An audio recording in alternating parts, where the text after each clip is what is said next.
conectar a YouTube.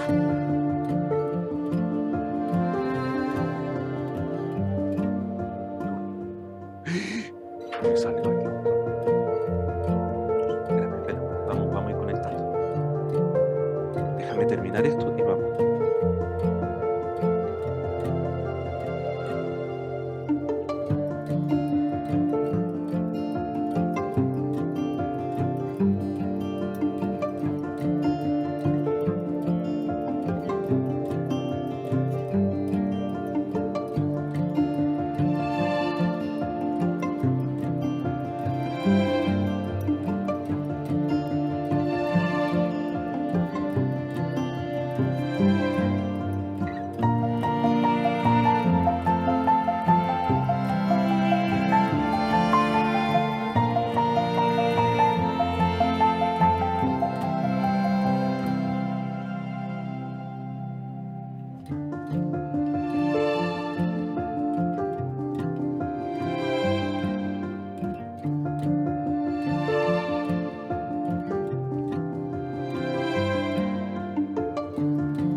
Bon matin, bonjour à vous tous. Good morning, everyone. I hope you're well. Muy buenos días a todas y todos. Primero, algunas orientaciones técnicas. Tenemos el First, let us give you some technical considerations. We have interpreting services for today, so you can, in your screen, you can see an icon that shows a world. So you can please choose there your favorite language or the language of your preference. We have here the 3 languages, English, French, and Spanish. If you know the 3 of them, you will be able to choose none. So you can listen to the speeches in the original language.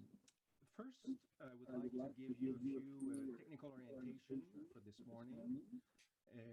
You see at the bottom of your screen a planet with the word interpretations. You may select the language of your preference. If you are able to understand all 3 languages, being French, English, and Spanish, you should choose none of the languages. So in this way, you will listen to each presentation in their own original language. Maintenant, en français, je vous invite à choisir au bas de l'écran sur l'icône de forme de planète. We'd like to invite you once again to show the world icon with the language of your preference, so that you can choose the interpretation services.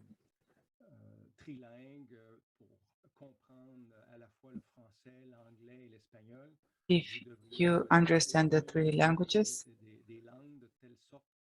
you will have to choose none.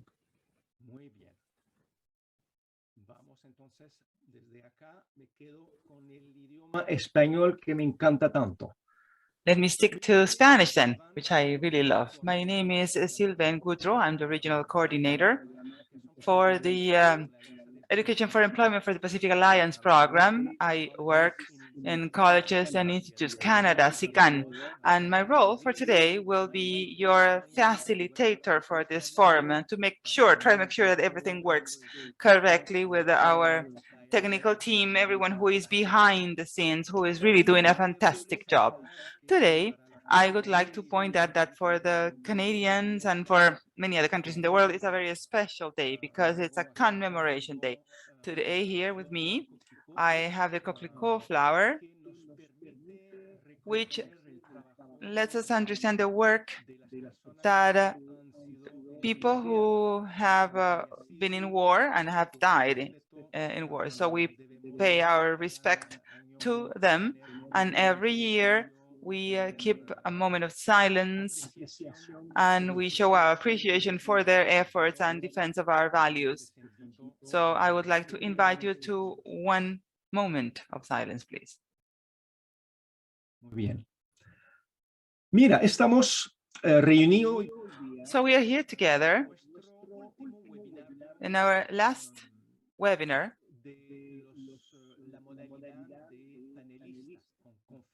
with the panel members. The first panel or webinar that we have had, it was 2 weeks ago. It was about, of course, the environmental area, but to be more specific in the actions for the reduction of environmental impact. Then the second panel, we talked about different experts that now are talking about all the different developments of the human capital with an environmental perspective. So let me share with you that the ones who have participated today, it's very important to fill out the satisfaction survey in order to give us a continuous process improvement chance. Let me remind you that today's session, such as others, have been recorded, and that enables all the ones who would like to revisit this conference, all the messages maybe, and the talks, of course. Maybe some of your colleagues that have not been able to attend this conference. So that this is our service. Everyone who is in this conference today will be benefited receiving these links later on. You have seen in our welcome screen, in our logo, there was a QR code, remember? So that means that you would be able to scan and visit the content of the program for today. So I would like to please ask our team that maybe the ones who can go to that QR code to see if there is a link there to download and have it handy, please. Okay, today we're talking about the webinar C. This is part of 4 webinars that talks about the last one will be next week, November 18th. It will be more in subgroups, so we are going to talk about that later on. But for all of you who are connected with us, and we are talking about 69 attendees so far, we know that we have more than 650 people in our register. So I guess that today we will have many more compared to what we have right now, for sure. Let me invite you to also follow this event and maybe try to enlarge your network of contacts using social networks and our hashtag photo EPAP or CCAN_EP_AP. So let's start. Let's start with our program. We will have a very enriching and interesting experience of a virtual forum. With no further ado, it is my privilege to introduce our first authority for the opening session of our webinar C. This is Marie-Josée Fortin. She has been working more than 31 years in this area, the area of education. 20 out of those 31 have been in the Americas and Africa. She is one of the creators of the Innovative Educational Focus for Education for Employment, EPE. In 2009, she was appointed as ambassador for the Quebec University in Montreal. This is something very interesting for her, not only in her career, but I would like to show our appreciation for her influence and impact in those careers and in the environment international and national scopes. Now, in the year 2019, she received the Medal of Honor because of her contribution to the technical and professional education. 2017, she received the National Order of the Lion of the Republic of Senegal. Currently, Marie-José is a director of the Division of International Cooperation of Colleges and Institutes Canada, and she's a member of the Executive Committee for the UNESCO. So, Marie-José, please, you're more than welcome to start your talk.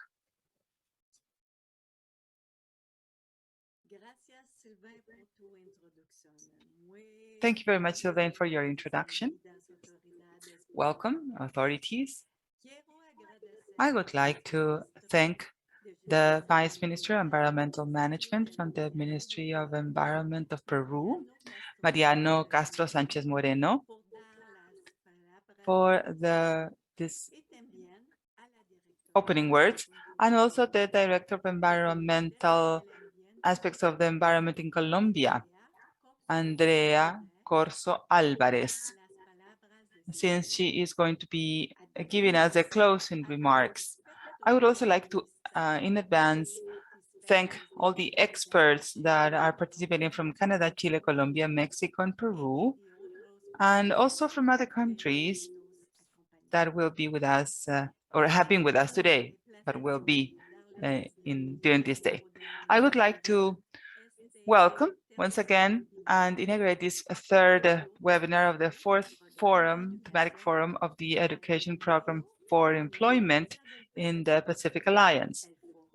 This intersectoral forum on environmental sustainability in the Pacific Alliance and Canada, good best practices and policies from the Pacific Alliance and Canada in the extractive sector.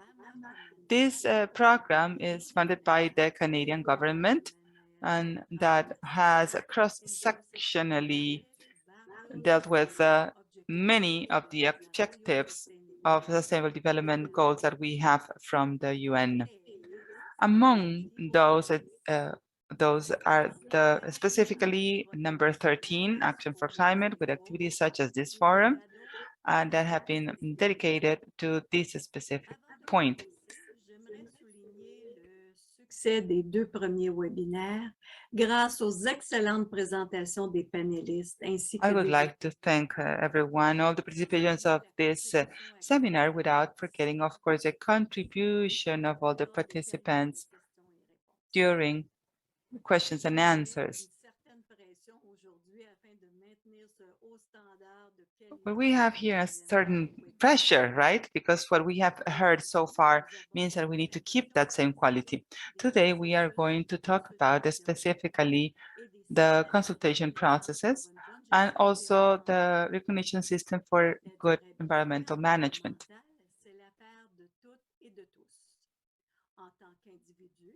We say that durability is something from everyone, as individuals, as citizens, and also as entrepreneurs, and also from the government. I am very happy to once again state again that we have many students with us. You are the ones who will be able to help us to set the difference and to make this integration move forward, all these environmental good practices in our everyday endeavors. I would also like to share with us some examples regarding on the way in which the educational sector can contribute to the environment. At an international level, we work with the 5 dimensions for the professional training and technical training as well. So we have green fields, green campuses. We also have this type of green collective efforts, applied research, and culture. These then are the most specific pillars or examples of good practices in Canada. The first example is an initiative that started in Quebec, and that is a program for environmental certification that is very specific for colleges, private and public, with 5 different levels of certification and excellence. in year 2004, this program supports all the colleges to try to integrate that into our society related to environment, of course, and in the facilities, and also to try to favor their specific areas in the environment. One of the projects in this initiative is the Bye-Bye Plastic. These colleges are basically trying to avoid or get rid of all the light bulbs or plastic bottles, etc. The second example is related to the important role that we have in applied research. The Technological Center of Industrial Residues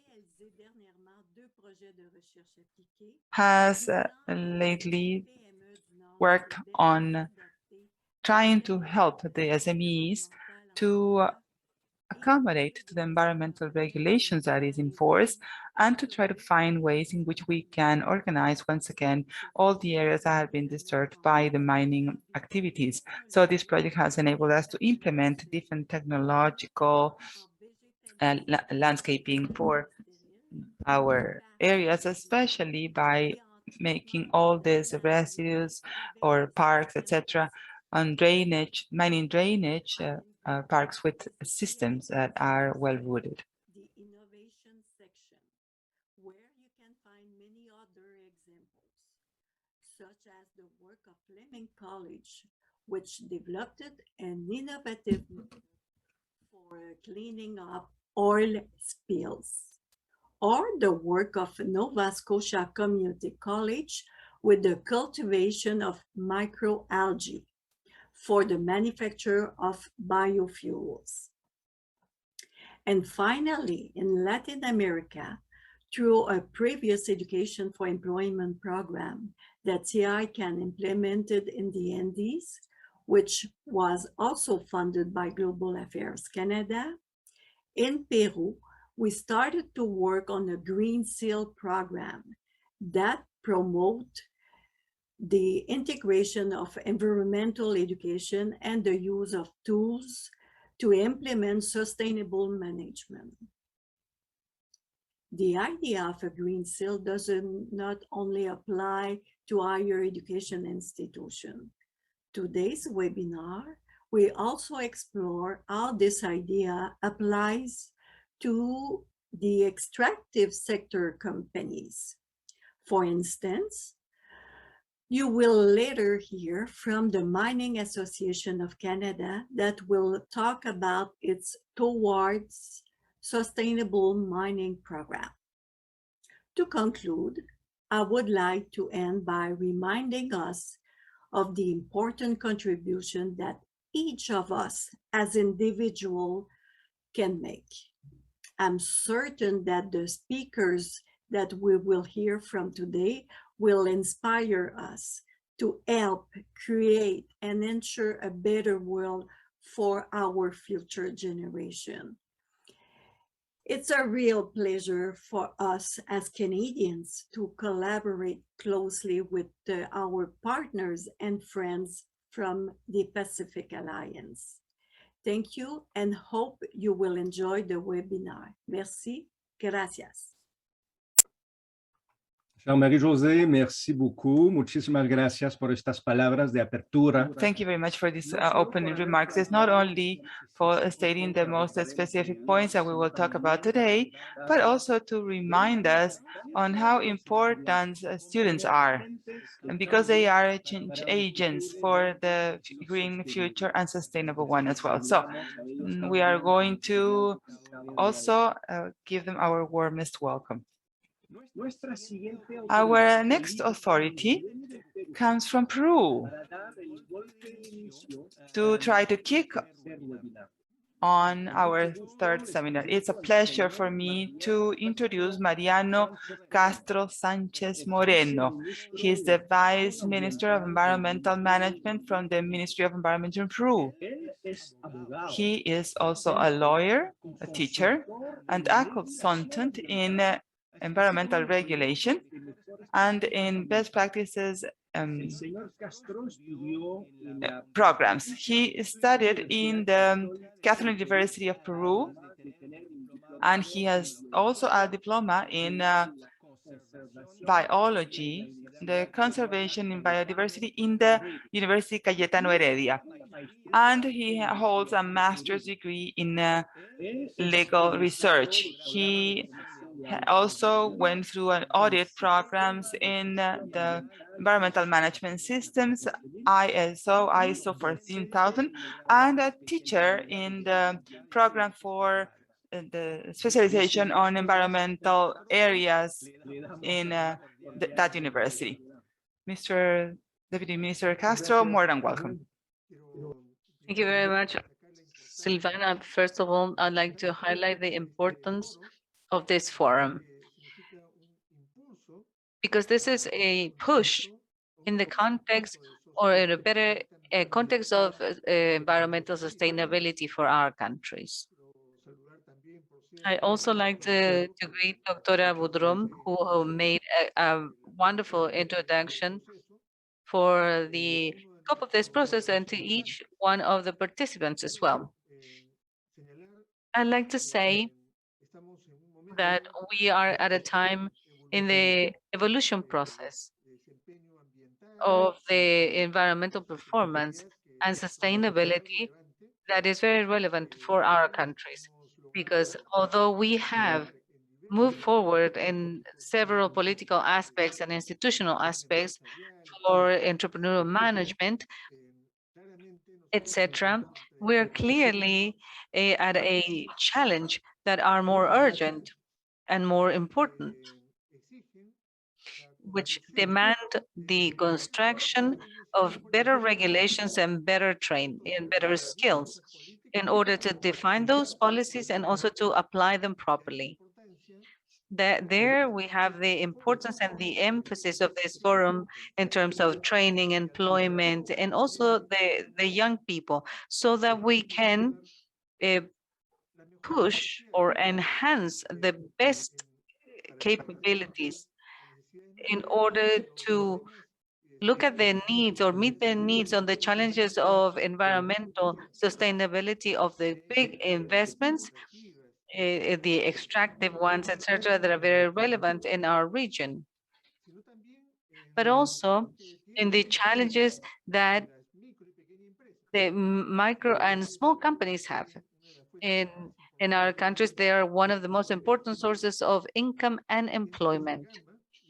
In all that array and diversities in the types of companies, as well as in the sectors, it's key to have this promotion of the best practices, social, environmental, that will allow us to effectively show how, from the identification of the social context, environmental contexts that are immediate, that need to address, that the companies need to address, we can reduce these negative impacts, improve the positive impacts, and even going beyond of what the law demands or the authorities demand. This is key and cannot be postponed. And it's more and more present every day in the entrepreneurial practices. And we have to expand it more and more by applying properly the hierarchy of environmental research in each of the stages of the cycle of projects, from the design to the closing of the project. This hierarchy of research is key to show how we can socially and technically first identify the best technical practices, technological, the exploration part, the operation, remediation, closing, etc. In everything that is today offering all the possibilities of monitoring and control. These best technical practices need to be added on to the social best practices that have to do with the quality of life, gender, health, the proper living and recognition of the cultural aspects of the communities. All this accompanied, of course, by policies and presence of the state. effective presence in the different stages of the government, so that the different parts, the government, the companies, the communities, the academia, the technical areas as well, we can all show that there is a common vision and action in terms of the promotion of the best practices. And this is a condition of the operation today. It's not one of the possible options for the business model. It's a condition for the operation to promote these best practices. That's why a review, a recent review that I personally did from a regional project, we found that we are at an early stage of the systematization of the best practices in the entrepreneurial area, in the Amazons and in the Pacific Alliance as well. And that is allowing us, from that effort of systematization, we're going to have a better promotion of those best practices in order to understand the determining factors of those best practices. And also, so that we can identify processes of to replicate those best practices, considering as well the specificities that we have in each case. And even adopting those best practices, then so that they can become part of a transit process of what we can call the circular economies, green growth, where it involves not just the entrepreneurial cases, but also the policies, processes, and different sectors. It's key then that in this forum, from there, we can promote this process and to generate networks and exchange. This is very important for the purposes of for the replication, for example, to encourage and give more security to the companies and the decision makers, private and public, so that this is a part of a recognition that has to do with incentives, the basic income, enabling conditions so that these processes can happen, and some of which have already been established in the constitutions in order to comply with the Paris Agreement, enabling conditions for the policies in order to generate better facilities for developing these best practices. And specifically, considering that this is also part of this forum, on the other part, the promotion of these enabling conditions that include aspects that are global and regional. So at the level of the Pacific Alliance, we have declarations and commitments of green economy that also include the plastic, for example, and also the plastic in the sea, the plastic residues in the sea as well. Within the space of the Forum of the Ministers of the Environment in Latin America and the regional Forum for Circular Economy, all they have these key components. So the challenge here is the development of the training and building a better context for sustainability. The process of recognition and incentive of the best practices is a very important journey. So I'd like to congratulate you for this initiative, and I'm going to be very interested in with my participation in this process. And I'm going to accompany you in the commemoration that you did in the beginning, and that is also a key part of these best practices, that is the defense of values. Thank you, really, dear Vice Minister. I'd like to thank you for your words, and especially because you highlighted the importance of the SMEs. In Peru and Canada, the entrepreneurial tissue is constituted by several small companies, medium companies. And it's important when we talk about the environment, to work hand in hand and to consider the reality that they find.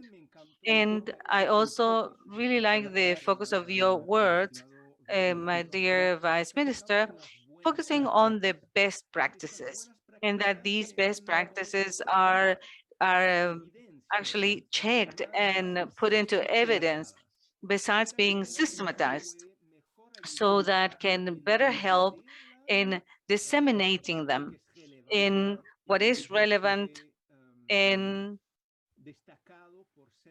is highlighted as a best practice, with which ingredients, with which characteristics, and in this way we can guarantee a replica. So oftentimes we concentrate on the problems, or we invent the issue, or we repeat the errors from the past.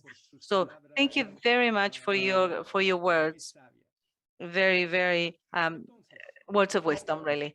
So now I'd like to highlight that besides the module of interpreters that you have at the bottom of your screen, there's another icon that has to do with questions, the Q&A, questions and answers.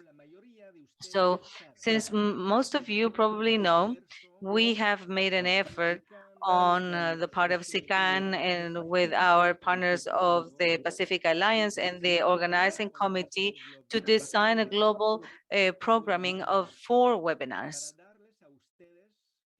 to give you, dear participants, the opportunity to come closer to our panel members and to ask questions and look for concrete recommendations for the implementation in a sustainable way of some of these best practices. Therefore, I'd like to remind you that after the 5 presentations today, we are going to have some time for each panel member to answer to your questions.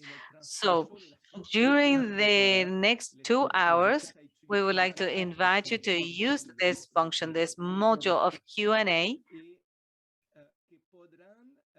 where you are going to be able to address your questions specific to a panel member, or you can ask open questions so that any of them can answer. Now we are going to move on to the contribution of 5 expert panel members and leading in the topics of our panel members, which is the consultative processes and recognition systems for good environmental management. Our 2 first experts are going to talk about the C1 subtopic, which is methodology for obtaining green certifications in the extractive sector or in the TVET. First, I'm talking about Pedro Joaquín Gutiérrez Yurrita, who is the General Director of Planning and Promotion of Audits in the Environmental Protection Federal Prosecutor's Office in Mexico. He has 30 years of experience in the field of ecology or environment, where he has proposed guidelines for managing natural areas that are protected, and also has been involved in the field of environmental rights and also elaborating projects of environmental economy. Mr. Gutierrez has been professor of the National Polytechnical Institute and researcher level 2 of the National System of Researchers of the National Council of Science and Technology in Mexico. The angle of his presentation is putting Mexico in harmony with the nature and the world. Dear Pedro, we would like to welcome you. Buenos días, buenas tardes. Good morning. Good afternoon. My name is Pedro Joaquín from the Environment in Mexico, from the Ministry in Mexico, the First Schools Office. And what we are going to talk about is environmental sustainability for the Pacific Alliance and Canada is good practices and policies in the extractive mining sector in Mexico. The first thing that I would like to share with you is that Mexico has environmental competencies divided in different secretariats. So the PNAA is the one that deals with the standards and permits that all the industries need in order to work. In the case of mining, we also need some permits from the Secretariat of Energy and Economy. And on that regard, the PROFEPA, which is the prosecutor's office for that area, is in charge of the total standards for that activity. So we are the ones who have to look at surveillance of those companies. Now, as part of the PROFEPA, we have 4 subunits. 3 out of those 4 talk about or deal with claims, overseeing in industries and also in water or natural resources. And the 4th one is a subunit for the environmental area, which aim is to develop programs from volunteers and self-management of environmental standards. From that perspective, since 1992, we have developed the National Program of Environmental Audit. It is a voluntary program, so any project or program who would like to might be part of it. This is the PNAA from now on. So what do we look at? Well, they need to comply the environmental standards, and also they have to be saving in water, energy, etc. by residues. We do that through a methodological survey of the processes that the company undertakes to determine if they are environmentally friendly, and then we identify the areas they should improve because they are not in compliance, or maybe because there's some room for opportunity to improve their performance. Another advantage for this program is that it's based in our act, the General Act of Ecological Balance and Environment Protection, which states that every organization can develop voluntary processes for self-regulation in the environment. And that means that if they are they're enhancing their performance, then it is part of this law. After that, then we have another code, which is the regulation for the general law in this same ecological balance that regulates this self-regulation. On that same area, what we are now understanding is that the one that has to go through it is PROFEPA. Now, we have a certainty that everyone on that same area has to go through the standard, and then we have to see which are the improvements. So in an audit, we coordinate. It might be a company that could be at a municipal or state level with the different levels of government as well. And what we are looking for is 11 different characteristics that you can see to your right: air and noise, water, soil or ground and underground, the residues or waste, energy, natural resources, wildlife and forestry resources. That is part of our declaration or statement and environmental management. Part of that certification process, which is very simple, is about 6 different steps. It might be even in 4 steps, depending on what is the compliance that the company has had so far. The first step is to engage an environmental auditor, who is, of course, a third source, and that has to oversee that the company complies with all standards and also the improvements in that standard. And once that audit is finished and has been approved by us, they carry out that audit, they look at all the different matters that they have to tackle on, and they present a report. If everything goes well, and if it's under compliance, we jump directly to point number 6 when we issue the certificate. But if it does not comply fully because there is something that goes beyond the limits, then there is an action plan in place. That action plan means that there's some time from 6 months to 1 year. And during that time, they make all the adjustments in the productive segments. They call back the auditor will verify the compliance, and they will give us their resolution. And if everything is fine, then the company will be certified. And that's how we can see that we have 2 levels of performance.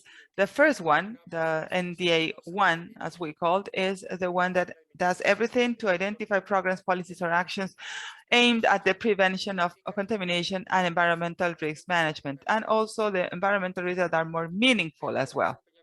The performance, the second level, is when we see everything that is complied in number one, of course, but also has another environmental management system that is leveraging continuous improvement goals, objectives, and indicators, and that's part of their company, part of their process. They also go through well-documented environmental benefits in terms of the actions that they maintain, preserve, or improve. And also, this company is committed to improve on an ongoing basis at least 2 of the indicators that we have reported. In our program, PNAA, we have certified 101 mining companies. We have had some controversial points because they might be asking, how would you certify a company such as this one, with such a performance, when mining is non-sustainable by definition? So, of course, maybe drilling on a hole on a mountain does not preserve the system, or the environment. But it is easy to think that we can certify a mining company by making it a little bit less harmful. In other words, with less environmental impact if they comply with the standards and if they improve their processes and performances. Now, here we have the large mining areas in Mexico. Here we can see the ore mining metals in orange and non-metals in gray. And these are the companies that we currently have in the program. The state that has more companies that have been certified is Chihuahua. Then we have Sinaloa right here. And then we have Sonora, Tlaxcala, and Zacatecas. In this region, then, most are mining companies. We can also see that there was a spike of mining companies that came to our PNAA from year 2018 to 19. But then in 2020, it collapsed. We don't know if it was because of the pandemics.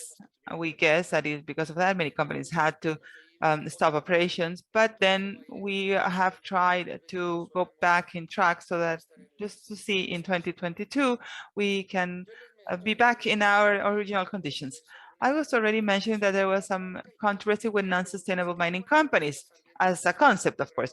But if they undertake good environmental practices, if they have a risk programs, reforestation, risk analysis of greenhouse gases effect, etc., and the closure plans, for example, on the way that it has to be reclaimed ecologically as a system in place, if they have a social program with all the communities that are adjacent, also the species rescue, etc., that mining company, in that case, will have a lower impact, at least, to the one that doesn't have any of these programs. We also have companies that are technologically improved, other things such as photovoltaic panels. They have environmental management, that we have mentioned before, as part of their structure.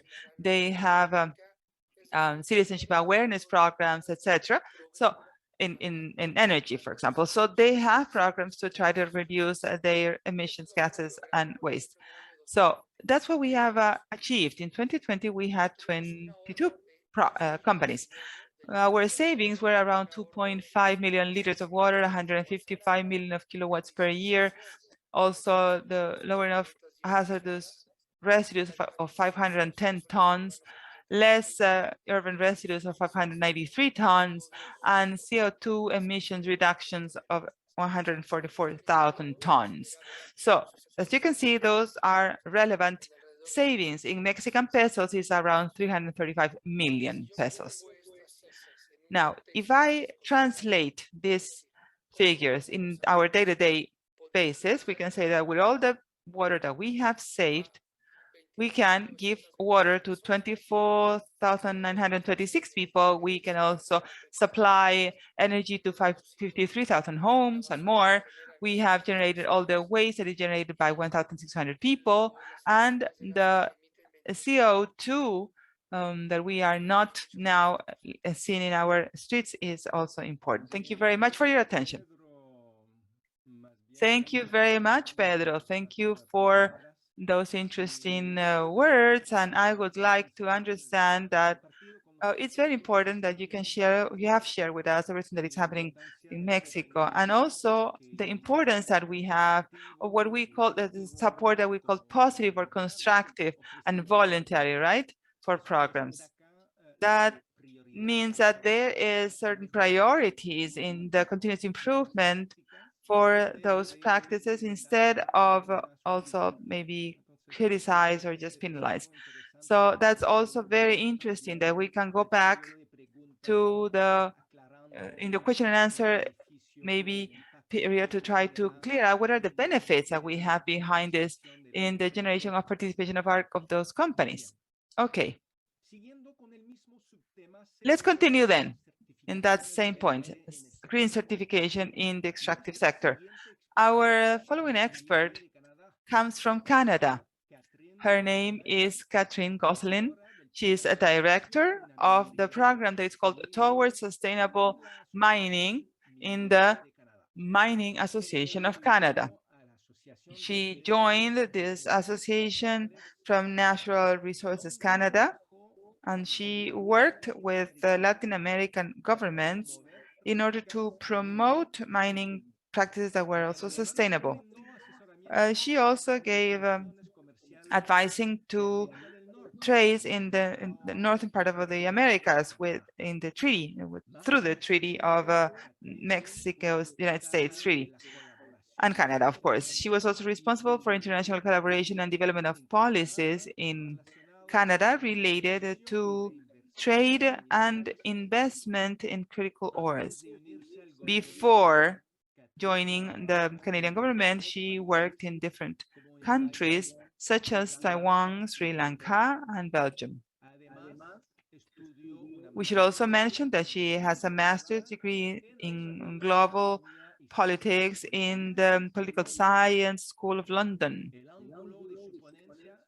Today, she is going to talk about certain characteristics and also environmental standards for this program that is called Towards Sustainable Mining. Catherine, please go ahead. The floor is yours. Buenos días. Muchas gracias por la invitación. Good morning. Thank you very much for the invitation. I'm going to start with a brief description of the program Towards Sustainable Mining from the Mining Association of Canada. The Mining Association of Canada is the national voice of the Canadian mining industry. The national industry, we do promotion of the national industry, and we work with the governments and we educate the public. In Canada, in Latin America, and everywhere in the world, there's more and more recognition that we need to manage the social and environmental risk related to the mining sector. And at the same time that the mining companies are facing the pressures of the governance and social and environmental development.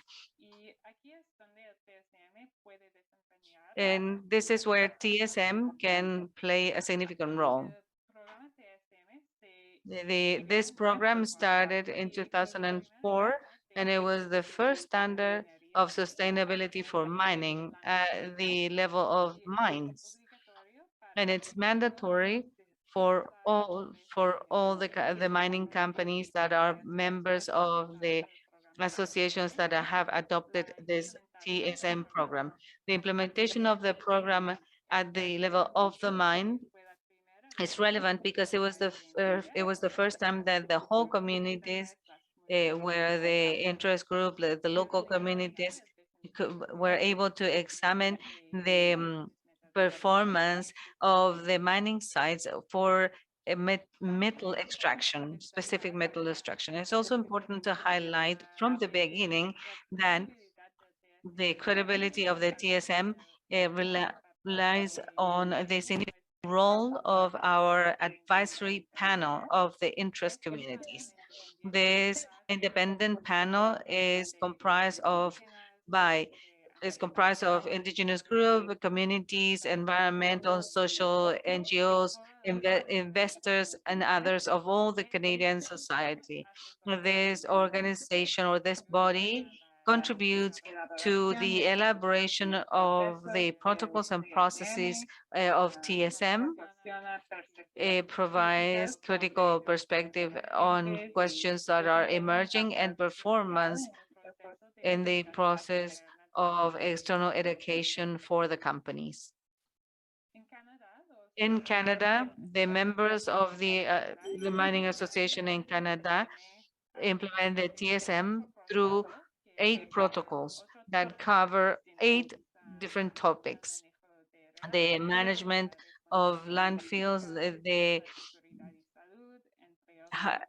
hydro responsibility, health and safety, among others. And these protocols have evolved over time, and they represent the spheres of interest for the Canadian mining sector and the interest communities beyond of what is written in the legislation. These other protocols have 30 different indicators. This is an example of one of those 30 indicators from one of our protocols. In this case, the protocol is the relations with the communities.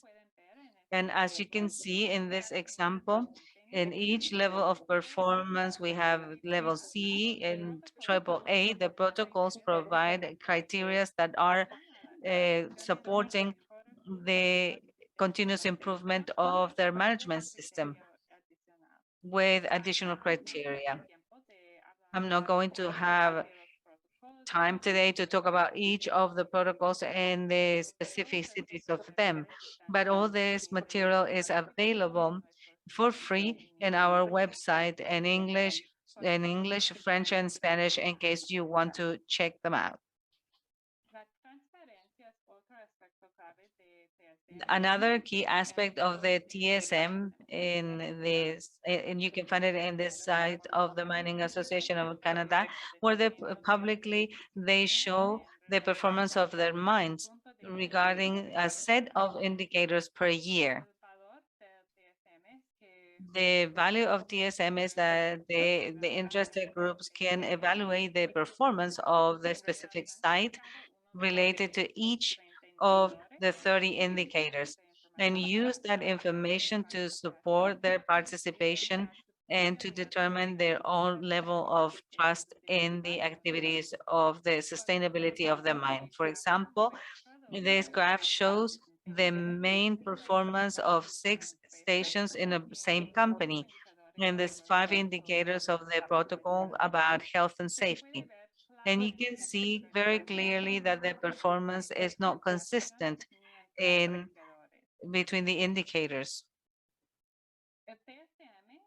And TSM also has a process of verification that is multi-party to guarantee the credibility of the program and the results that are published by the companies. And the companies do self-evaluation for each of the indicators. And these results are qualified by external qualifying companies every 3 years. And with more and more information, we have a clear test that TSM has promoted the continuous improvement of the mining industry in Canada. The graph in this slide shows you at the level of the industry how we went from a situation of C, where only around 50% of the stations met the criteria A or higher. In this case, in the protocol of community relations, there was a situation in 2017 and 2018 where these numbers are higher than 90%. And we can see something similar in nearly all the other protocols.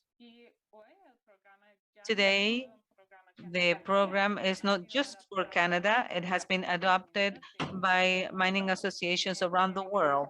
In Latin America, the Mining Association of Colombia just announced that they're going to adopt this program, and the mining associations of Argentina and Brazil, they're already applying this program. Of course, we would like to have the opportunity to discuss the possibility of taking this program to other countries of the Pacific Alliance through their national mining associations. And also, I'd like to highlight that this program is gaining more worldwide recognition by the investors and the manufacturing companies that want to prove that they are making decisions of investments that are sustainable and that they're using products that are from sustainable origin in their supply chains. And we are collaborating very closely with other standards of emerging sustainability, such as responsible seal, the copper mark, among others, to guarantee that these companies that apply the TSM can manage to get this alignment with these other certification systems. So this is a time that is very, very thrilling moment to talk to you about our program. I'm going to be very happy to answer all your questions in the chat box. And thank you very much for this opportunity. Very well done, dear Catherine. Thank you very much for your presentation and congratulations for doing that in Spanish, especially for that. Uh, I really liked what you mentioned regarding the availability and the importance of the practice communities that allow us to back up the effort and the strength of a whole group rather than being isolated. And that is in line with the goals of our uh, program for education for employment for the Pacific Alliance to promote the dialogue. And after this forum, we are going to be building this work group so that we can continue give you support to those of you who want to implement some of these best practices. We are going to be sending you a report and a memorandum of the event, and so that we can work hand in hand throughout the next year. So thank you very much, Catherine, for that excellent presentation. Please stay with us in the Q&A. We're probably going to go back to you. Our next guest is going to cover the C2 topic, certifications and protection measures and health in the work environment. I'm talking about Alfonso Domeyko, who is the National Director of the National Service of Geology and Mining of the Mining Ministry of Chile. He is a lawyer with a diploma in governability and territorial management. He has also participated as the speaker in topics related to natural resources. Mr. Domeyko has a broad experience in regulatory topics, admin topics, sanctionatory,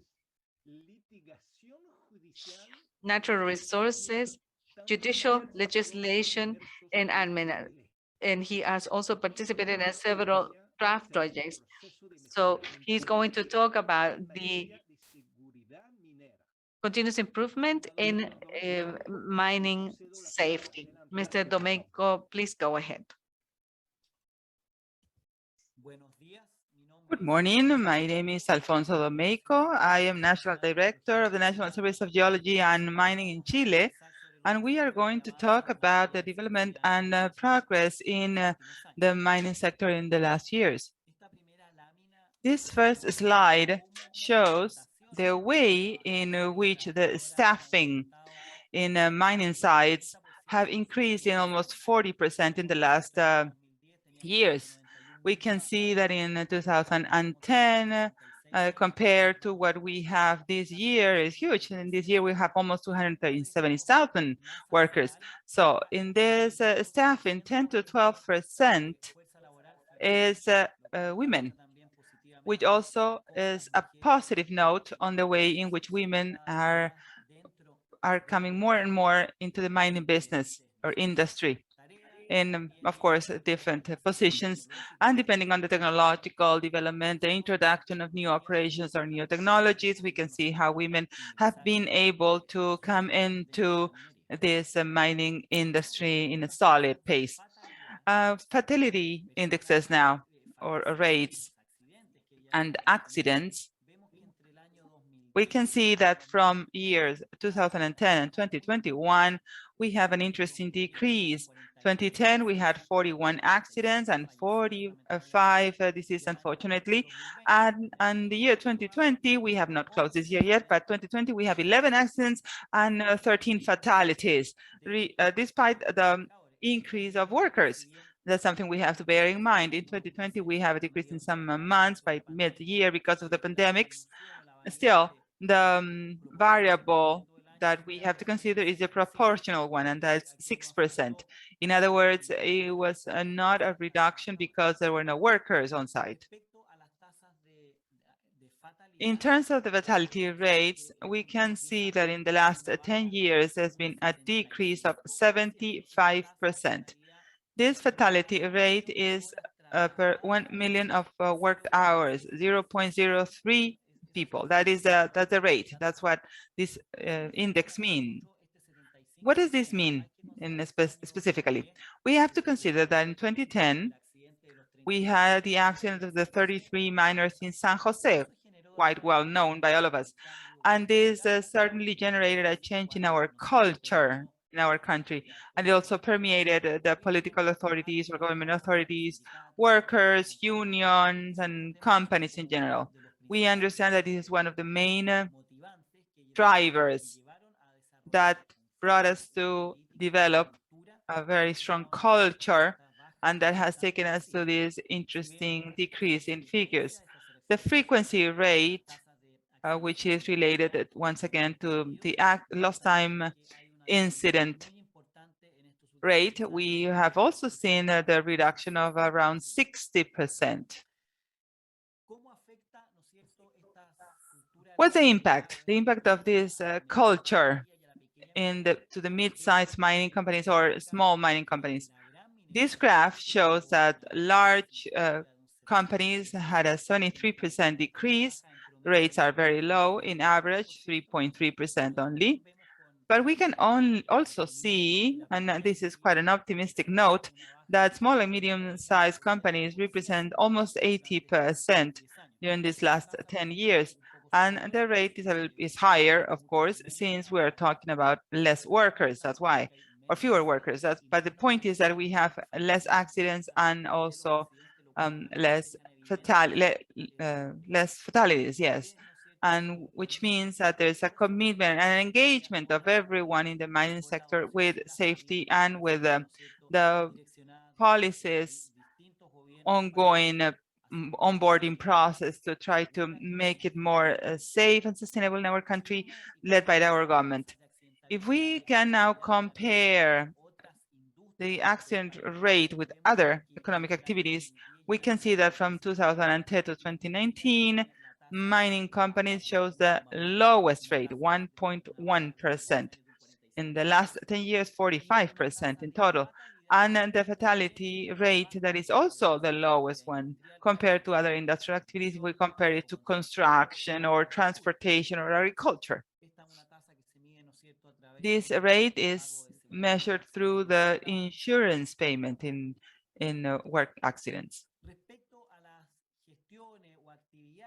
Let's now talk about the management processes that have been dealt from the government's perspective or state perspective. We can see that in the sector that that's in charge of it, the one I belong to, and that is in charge of the control or surveillance of safety issues, there is a meaningful increase in resources, which translates into more fiscalization and also more overseers. And at the same time, we can see how there is there's a reduction, the lower levels in fatalities. Today, more than number of people in this task of doing this overseeing or supervision. We would like to get better overseers and also better processes to avoid risks. So we can see which are some of the subunits that we have tackled on in the latter years. Basically on the regularization of processes, and also that every new process or project that comes to our system needed to get all the permits that are very strict in terms of sustainability and safety. And there are some other projects that are related to the Ministry of Mining in our country, or Department of Energy, where we have transfer of resources for inputs or consumables that might be contributing to safety. If we talk about our project now more specifically, we have different lines such as training centers, research and investigation of accidents, and others that has been really important is the data intelligence. Here, what we have been able to do is to assess all the data that we are getting right now in each one of those areas. So we train around 1,200 people on a yearly basis, and we certify them as well.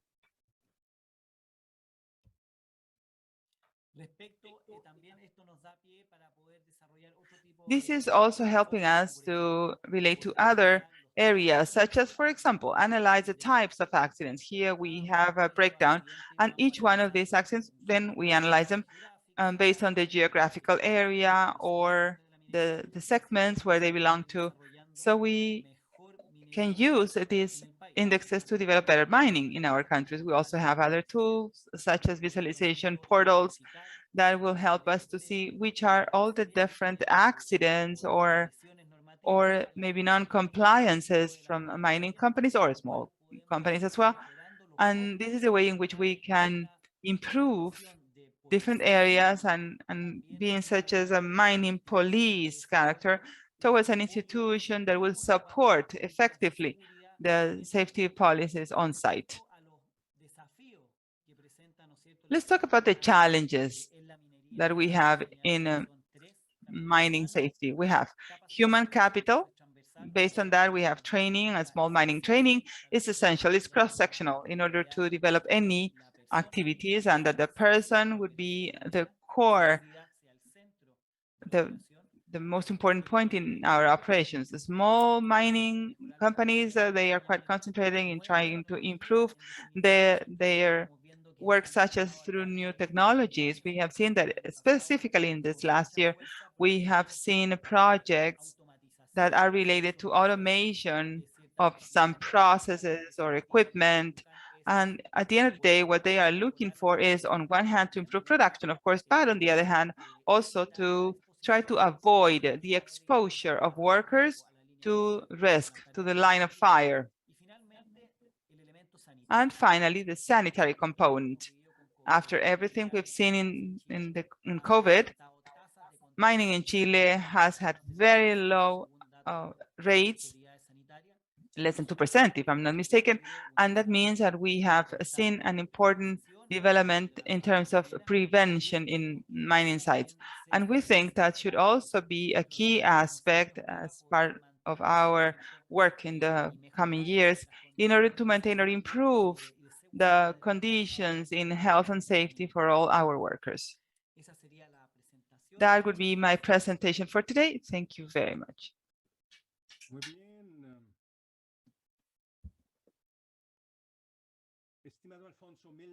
Thank you, Alfonso, for that interesting talk, and also because you talked about the protection and safety elements in the mining sector. This is such an important reality to all of us, because all the technical institutes or organizations can contribute with, not only by fostering the knowledge of standards, etc., but also on the areas and attitudes that we have to develop on the appraisal of health and the prevention of accidents. Before the next panelist member, we would like to mention that we have 105 members or connected attendees. So that's what we expected. Quite interesting. And questions, I only have one question. So once again, I would like to insist and invite all of you, all participants to this call. Please, there shouldn't be any doubt. Don't be shy. Try to maybe propose more questions so that our panel members can go through them while we move forward with the next panel members. So we will be ready and set to go through our Q&A session. Okay. Let's now move to another subject. We are going to now start C3, which is about sustainable management of plastics in the extractive sector through circular economy. Our next guest comes from Colombia. We are talking about Carlos Jairo Ramirez Rodriguez, who's the coordinator of the sustainability group of productive sectors in the Directorate of the Sectoral and Urban Affairs from the Ministry of Environment and Sustainable Development of Colombia. Mr. Ramirez is a specialist in circular economy and sustainable businesses, as well as inclusions of the environmental component in the productive and service sectors. Also through the promotion of sustainable consumption, inclusive consumption of residues and green or ecological growth. He's going to talk about the consolidation of sustainable growth in plastic, the articulation with the environmental areas in the broader exposure. Thank you very much, Mr. Ramirez, and go ahead with the last before list presentation. Welcome, everyone. Thank you for the invitation. Today, we're going to talk about circular economy as a contribution to neutral carbon. The National Plan of Development in Colombia established the circular economy as a priority line for developing in 4 years and to continue in the long term. And that scenario, there is a work of line, which is the group of materials and industrial products, the flow of materials of packages and packets, the flow of biomass, water flow, power, and construction materials. All these elements were identified as a priority in Colombia, considering that they generate the internal gross product, they generate employment, but also they generate contamination because of their intrinsic characteristics. Under that scenario, one of the established goals in the comprehensive management of residues is the rate of recycling and non-use of residues that for 2022 is going to be 14.6, and now the number is 11.82. And we hope that we're going to overcome that goal that we have set. For the development of these activities, we've been working in several elements, and I'm going to mention two. One is the extended responsibility of the producer. That is a standard that comes out in 2018 with a transition to develop some pilot projects, and from the 1st of January of 2021, the compliance is mandatory with the goals of that is a minimum of 10%. So today there are more than 1,500 companies through 196 individual plants and 56 collective plants working so that we can meet this goal, and we can take advantage or leverage 200,000 tons, of which 65,000 are plastics.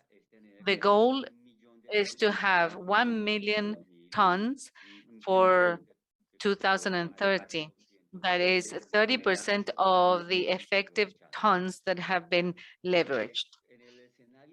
In the scenario of the national strategy for circular economy that has been agreed by all the stakeholders in the society, the first child of this was the roundtable for the sustainable management of plastics, well, of a single use. These are the members of this table. They come from the productive sector, like Andy, Agoplastic, and Descom, which is the housekeeping company, universities, institutions, public institutions, foundations such as WWF and Avina. Several actions have been included in that plan. First is a gradual substitution of materials of a single use, strengthening of the recycling chain, environmental management of food in the households to eliminate the use of to use the plastic of one single use in restaurants, and also in the system of national parks, for which we have to develop a series of strategies within which we have investigation, eco-design. There's one key, that is the articulation of the responsibility, extended responsibility with the housekeeping service program, to know how these entities buy these single-use plastics, management of resources, and also knowledge, and the communication programs and citizens culture. That is one of the working groups that are key, that are being developed here.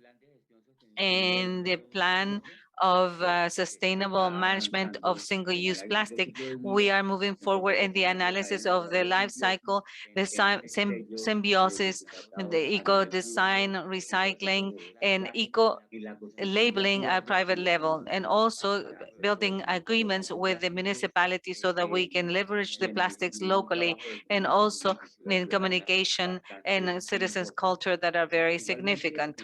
Likewise, in the plastic plan, we have moved forward with characteristics for the rational use of plastic bags that has an economic instrument called the national tax to the consumption of plastic bags. In this, we have, and from 2017, we went from 1 billion. In 2017, we went to 2020, 315,000. So we have had a lot of, this was a significant reduction. And the universe is the supermarkets and the pharmacies. So we have seen how these strategies of national policies have promoted the eco-investigation and eco-design. And in Colombia, with Enca EcoRedo branch, it picks up a lot of the PET plastics by reducing the CO2 equivalent. And it keeps moving forward in the investment of the production of bottle by bottle, and with a reduction or a leveraging of 6 million bottles, which implies a reduction of 60,000 tons of PET, or 105,000 tons of CO2 equivalent.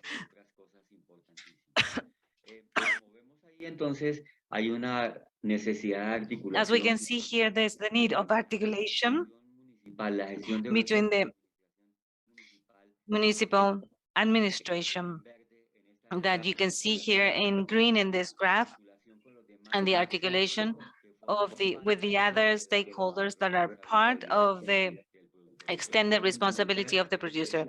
It's key, mainly when in this scenario we have the recycler that are very vulnerable, and they're in a process of formalization according to Decree 725 of 2016. Another key topic, besides the ones that I've mentioned, is the managing the residues of construction. That is to say, we are going to try to achieve a reduction of the generation, to take advantage, and then to dispose of them. And the great generators have to implement and present a program for managing the construction residues. And the small generators have to give the residues to the recyclers. We are updating this resolution so that we can incorporate another stakeholder, which is the receiver. That the aim is that the big builders in the country that have simultaneous works, they can take advantage of their residues in the different projects they have established, so that is very rigorous without having any possibility of inadequate disposal of these residues or debris. We're also working in improving the information and the frequency of the delivery of information on the part of the users. We're also working for the sustainable purchase, public purchases, to promote the taking advantage of these materials in public tenders and state works, technical works, and also in the development of pilots to move forward. All this is done with the Chamber of Commerce, with the Colombian Construction Chamber, and other stakeholders. Likewise, in the scope of the industrial materials, is very relevant the results that we have had. More than 1,300 manufacturers have 10,000 points of recollection, and we are taking advantage of. We are picking up 585,000 tons of residues to date, in a series of significant elements such as the production of an app for the consumers to have information about where those recycling points are so that they can dispose of the residues properly.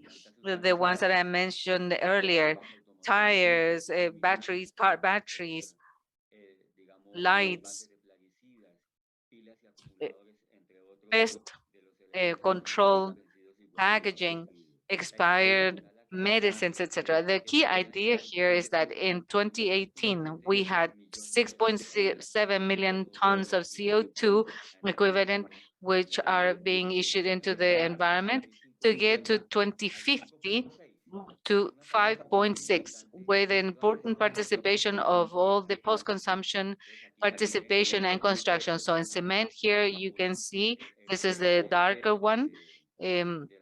You can see the contribution of cement is important in the generation of the greenhouse emissions. And so if we add elimination or disposal and reuse, we're going to have a better scenario compared to 2018, compared to whether we don't do anything to 2050, where we would have 9.3 million tons. That's what I wanted to mention about the what we are doing in the Ministry of regarding circular economy. Thank you very much, Carlos. We'd like to thank you for talking about the circular economy and the extended responsibility of managing plastics, which is a very important topic for the technical group for green growth and environmental of the Pacific Alliance, that have a roadmap that is very assertive in the topic of managing plastic. Thank you very much for your presentation, Carlos.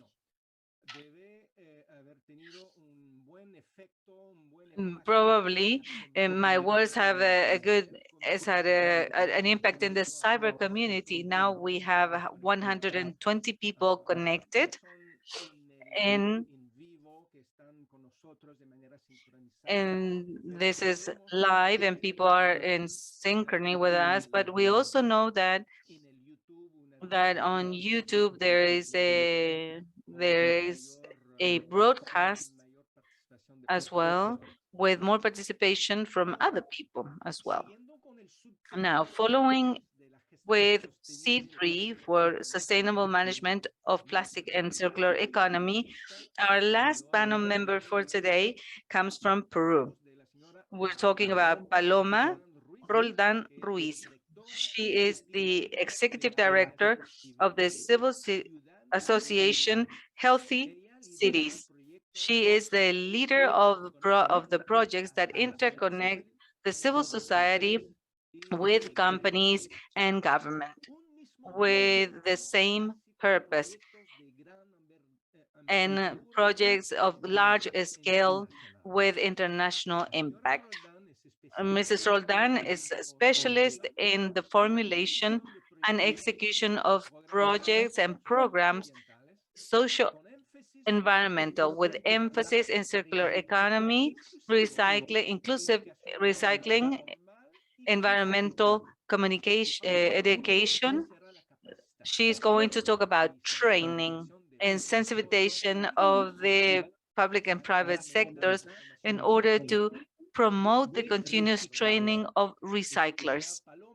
Dear Paloma, please be welcome. Good morning, everyone. It's great for me to be here sharing with you our experience from Ciudad Saludable or Healthy City, which is the name of the entity that I represent. First of all, let's start with a question. When we talk about circular economy for plastics, should lead us in our continent to go a little bit beyond. And that means to us how we can develop these models. And regularly, well, this is a picture that we usually think of. We think about machines and things that are very complex in technology. However, we shall consider that in our case, we also need them to work on different conditions. Others that are related to the fact that, for example, in our continent and in our region, we have around 4 million people, men and women from different ages, that are right now devoting their lives, their work on this plastic recovery, formal and informally.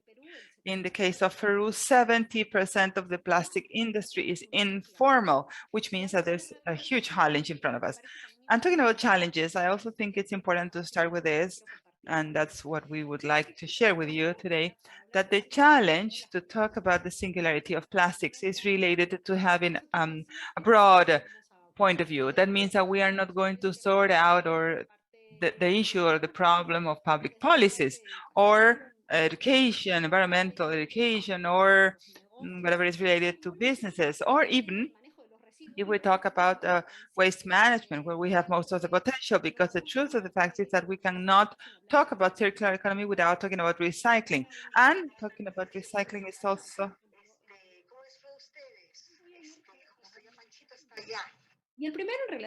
and the first one that is related to public policies is that, of course, we think about the national traits, but we also have another point is how we can work on that based on the standards. Of course, we talk about governance and the specific areas such as municipalities. And we needed to also understand that our main perspective in these areas, such as in Peru, Guatemala, and others we have in Chile, is that we need to think about strengthening the recycling process because it's where we get most of the contents. Now, we also talk about strengthening capabilities in the government areas, because if we do not have installed capabilities, it's going to be very difficult to have from a private point of view. We cannot work if there is no articulation. And that means that basically most of our territories in our continent are responsible for that. As a matter of fact, the owner in Peru in legal terms of residues is the municipality. So that brings us to something else. It is necessary that all these public policies are the foundation to get new synergies, and that will help us in generating shared value. And that is related or makes sense if we read or understand the reality of our continent correctly. This is a very small picture, I know, but this talks about it's a dump site. You can see that in all our countries, of course, and that has decades. It's not something that was just begun. And talking about plastics also mean that that's the most common one, different campaigns and others, and thinking about plastics of one single use, and others that means that there's not much important to that on the circularity of plastics. However, from our experience, something that has been very important is to understand that education and communication from the environment perspective has to come from institutes or the formal societies towards the public areas. And we also understand that today, through the pandemics, I'm convinced that it's much more needed because we need to get or capture those public areas where we can be more protected from the virus, from COVID. So what's important here is that we need to generate a proposal that are on the circularity to try to explain basic procedures, and that means that we have all this information that we need to share. I have here shared with you infography what happens with marine waste and has been worked with biologists, lawyers, and different specialties for specialists for more specific recycling. What we're looking for is to generate that awareness and to link it on the territory between the local governments and the private companies. And that means that we can get hold of those public spaces which has a different areas or implications. But it's also important, as we know, to go back to the game. We needed to go back because we would like to understood. And what we can see on the upper part, which is the example of the recycling center that we have, in this case called PepsiCo, from PepsiCo in Guatemala. The third thing that is very important is that in circular economy states a change in paradigms, right? But because we usually talk about the economic perspective or business traits, but it's also important that we needed to point out that this is correlated to the paradigm or idea of development that we have in each one of our countries, our cities, and the way in which we identify the effective inclusion. So I would say that the circular economy is related not only to large companies, but also in small businesses. What would happen with the small stores, the corner stores, the ones that can, of course, contribute to a circular economy with small changes maybe in practices, but that are really important. We also need to look at the whole process. So from the very beginning, one of the very important things that we are looking for, and we would like to work with the large companies, that they certainly have changes or make changes in their designs, because what we are working with is exactly that. The environmental Germany authority says that 80% of those issues might be solved from the design phase. That is interesting because our experience states that if we collect information from the reality of what's happening at the end of the process, what happens with the packaging post-consumption in each one of our territories, we have really relevant information to be able to grasp it and go to the onset, to the beginning, and tell each one of our producers, this is what's happening, each one of the manufacturers. In my territory, it is not possible to have this circularity of part of our product because you are creating it somewhere else. And because we do not have it as part of the chain, or if we need them to make a change. And sometimes it could be something small, something related maybe just to glue that are water soluble, or maybe some other variations on inks, or some other deep changes related to using specific materials and do not mix materials, just have mono materials. So that is what the analysis that we needed to undertake to cover that information. And why should it be related only in inclusive an effective inclusion in the basis of this pyramid?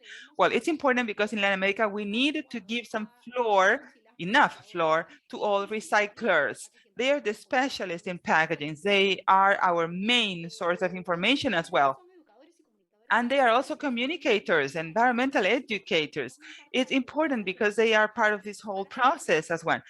And we need to include them, of course. And finally, the fourth leg that I identify in this four-leg process to obtain circularity is environmental management of solid residues should be wider in terms of perspective. This example is related to the case of Peru 3884 Act that is a non-plastics or mono-use.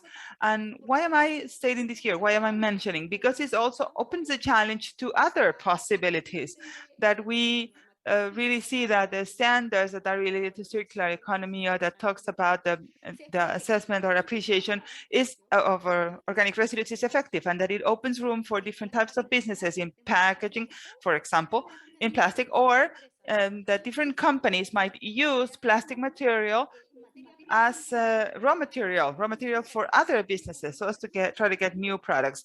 So that's the point that might be characteristic. In Latin America, we are very creative. We use the best use of opportunities is right there. It's at the tip of our finger. So we need to get all of those processes included that are generation, storage, etc. All this process up to final disposal, so that in that same logic, whatever we have in final disposal in landfill, we can also try to extend the life of that landfill, and that also that we do not have to leave some material aside that has certain potential to continue circulating in that same follow-up, in that loop. And finally, we also have the human component that is related to the faces behind recycling, and that will help us to increase these savings and also extend the lifetime of the infrastructure, and also because there are different social, environmental, economic benefits, etc., and the political and inclusive also economy. So that's the end of my presentation. Thank you very much, and I'm ready to answer any questions. Thank you. Thank you, Paloma. We will be waiting before you for the questions. But first of all, I would like to thank you because you're very dynamic. It was quite interesting, and because of your very specific language, well-rooted language on the inclusive dimensions and the communities, and also at the same time to work on the private and public sectors, integrating both of them. Okay, so thank you very much. Now we will have questions and answers. Thank you very much for asking some of those questions, and this means that you are quite interested, of course, and specifically based on the messages that you have shared or that our panel members have shared. So since we are going to talk about these questions publicly, and there are some questions that have already been answered in written, individually, I mean. And let's go then with the first round of questions through which each panel member will have the opportunity of answering to those questions that have been proposed for them, and the ones that are more relevant, of course, for that specific subject. I would like to invite the panel members, maybe not specifically a question, but you might want to get the best use of your time to make a comment, or maybe talk about some other presenter or presentation, and maybe you can also use your time or leverage it to talk about what you wanted to mention and didn't have time to do so because we only gave you 10 minutes. We are aware of that. So you might want to give us a summary of years in these 10 minutes, we know. And we also understand that this is a challenge. So those minutes can be certainly used for those ends. So I would like to mention that we are going to be sharing all these talks, all these presentations, I mean the PPTs, the PowerPoints presentations, and we are going to be sending them to each one of you, all the ones that have that are part of our enrollment list, of course. So let us start with our first speaker.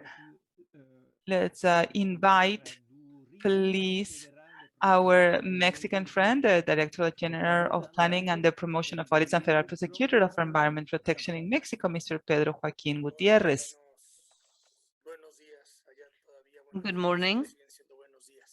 Good morning. I don't know if you're still in the morning or good afternoon there. I cannot put my camera on because I'm going to lose my signal. But I am here, and I hope you can hear me. Yes, we can hear you very well. There was a question in the beginning. This is good morning. My question is para Joaquin. It's just, do you have a list of external audits that we can hire, and maybe we can look into it? Yeah, we have a list of external auditors, and in fact, the standard of the environmental organizations establishes that the auditors need to be accredited by a specific agency that is not part of the government. It's a civil organization, and that agency that accredits them is the agency that checks the compliance of the people that want to be the auditors to put together this audit unit. And in that unit, they will have the experts in the areas that then they can do these audits. Once the accreditation agency has accredited them, they tell us their ruling, and we check often, and often we are there as viewers of the accreditation process. And if everything is okay, the documentation and the tests that are carried out by the accrediting agency, we check, and we check them, approve them, and then we put them in the list. So we don't do the whole process ourselves. It's done externally, and we certify the physical people that want to be the auditors. And if they approve the tests, we just check that the whole process went properly to give judicial certainty that these people are truly prepared and trained for that. And so with this sign off, we have the list of verification list by each of the units of the Republic to know where they are. And so, for example, a company says, I'm in Jalisco and I'm in Veracruz and I want to see who is here. And or I have a specific industry, electrical or metal mechanical. What are the verification areas for this? And so it also applies for for tourism. So yes, you can inquire, you can make an inquiry about these databases because they are public. What is the cost of the certification? That depends on the verification unit of each company. We are not charging to have a certification. The program is for free at the moment. So we don't ask money from the company. It's just the auditor. The auditors have their own prices, each one of them. And the levels, there was another question, but I lost it. Oh, yes. What is the level obtained? Firstly, the company needs to meet all the standards. If they do that, then they have to elaborate the work programs and the action programs to demonstrate that they're improving the environmental performance. Level 2, very quickly, you saw it here. Level 2 is just telling us that the company already have part of the structure of the company. They have a follow-up program that is permanent of what they are for what they're doing, and they're committed to decrease 2 of the indicators that they have out of the 11 that we review. And so with the company, with that, the company can reach level 2. Level 1, the company enters, they improve with everything, they improve their performance by level 1. But level 2 is more in the long term, and with 2 significant indicators for continuous improvement. I hope that I answer your question with this.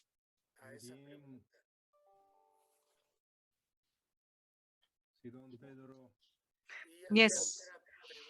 And there was another question. I don't know if I should do this one right now or later. No, go ahead. Go ahead, Sylvain. The other question that I had here for me was how efficient has been the self-evaluation program and what have been the improvements that it has had. The program,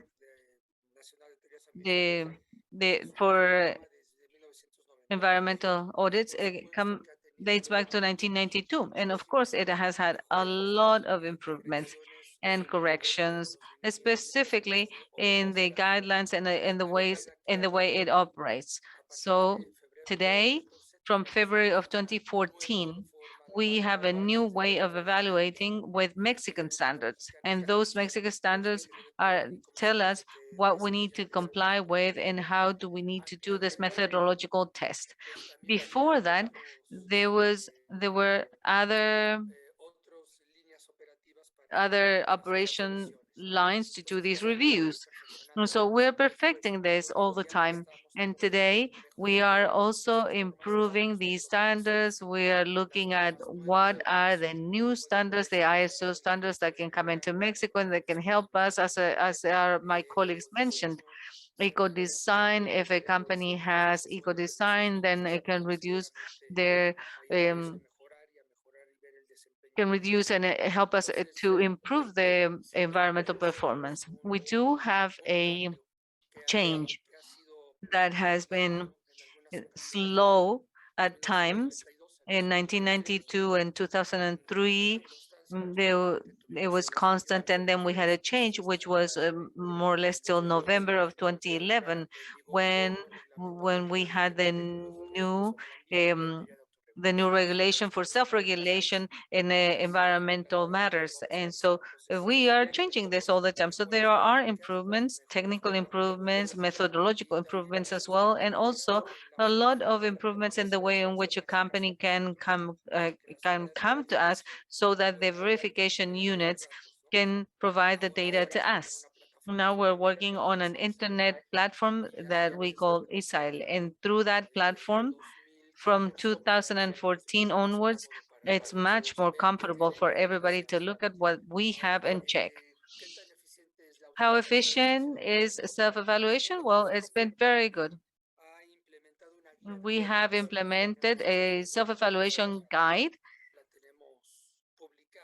We have published it, and you can look at it on the website of the procurer's office. And it's very simple to follow because it tells the company the first thing that you need to look at is how you are complying with each of the requirements that are being asked of you. First, you have an installation of federal competition. Do you generate residues? What type of residues are they? Hazardous or not? Do you know how much you're generating per category, etc.? So it's a guide, very simple guide that you can follow very easily. You do a self-evaluation of the company, and then you can hire the verification unit. And with that, you can be sure that you can enter into our program. And then we are also improving on a continuous basis our manuals for the evaluators, for the verification units that have been also updated. We have new ways of reviewing the files. In 2021, we have a new plan joined with this area, along with the audit general directorate, to look at how we can improve the files and the memoirs of performance of each of the companies. So it's a continuous improvement, and we keep moving forward. And I was looking for the website links to paste them on the chat so that the person that was asking these questions can check them out. The new regulation was in 2010, and then the update was in 2014. And then you have the link, and also the link for self-evaluation as well. I don't know if with this I've answered. I don't know if you have any more questions. I am here to answer any question. There's another question. What is an environmental audit? We said it in the presentation. It's a methodological test of how a company works. What are the most important aspects that are auditable? Well, each company have different branches. Some companies are It's more important to do the analysis of the hazardous residues that they generate and how they manage it. Others, the emissions of greenhouse gases. It depends on the field of the company. So, and I think with this, I have answered the main questions, right? Muy bien, estimado Pedro. Te Very well, agradezco, dear Pedro says Sylvain. todos por We all thank you estos comentarios. for your Esperamos comments. de todas maneras And we are going to be back with you for a second wave. And so please be on the lookout for the Q&A. Muy bien, gracias. Thank you very much. Ahora, vamos con la siguiente panelista, nuestra estimada Catherine Now Gosselin, we're going to go to Catherine Gosselin, Director of the Program Towards a Sustainable Mining of the Mining Association of Canada. And please share some observations with us. Can you hear me? Okay, excellent. There are some questions in our chat. I don't know if there were questions for me specifically, but I know that before the presentation, there were some questions about two main topics. The first one was on how we have developed the indicators of the protocols that I mentioned in my presentation. And also there was another question on what I mentioned also during my presentation. So that is the global scope for the Latin American countries and other parts of the world as well. But I can, of course, elaborate on that if it's interesting for you. So in order to answer the first question on the development of our indicators, I hope this is interesting. I mean, not only in the mining sector, because I know that there are some other industries that are represented. And also we understand that in this session, there might be some other industries. And in our case, each one of our protocols and the indicators of development, to be more specific, through this long process of consultation between the mining companies and our advisor entity for the community of interests that I mentioned in my presentation as well. Well, in the future, we will also use new protocols so that the public audience could make comments during the drafting process. And basically, when we started to develop a protocol, we also started the review process of that, and we set certain questions, and it could be the current status of all our regulation in that same area. And our criteria should be hand in hand beyond legislative success, of course. That's why we needed to include as part of our protocol things that are already that are not already in our legislation. We also ask ourselves which might be the current best practices, and those practices would include the A level, and these are bad aspects such as management systems for key things in sustainability.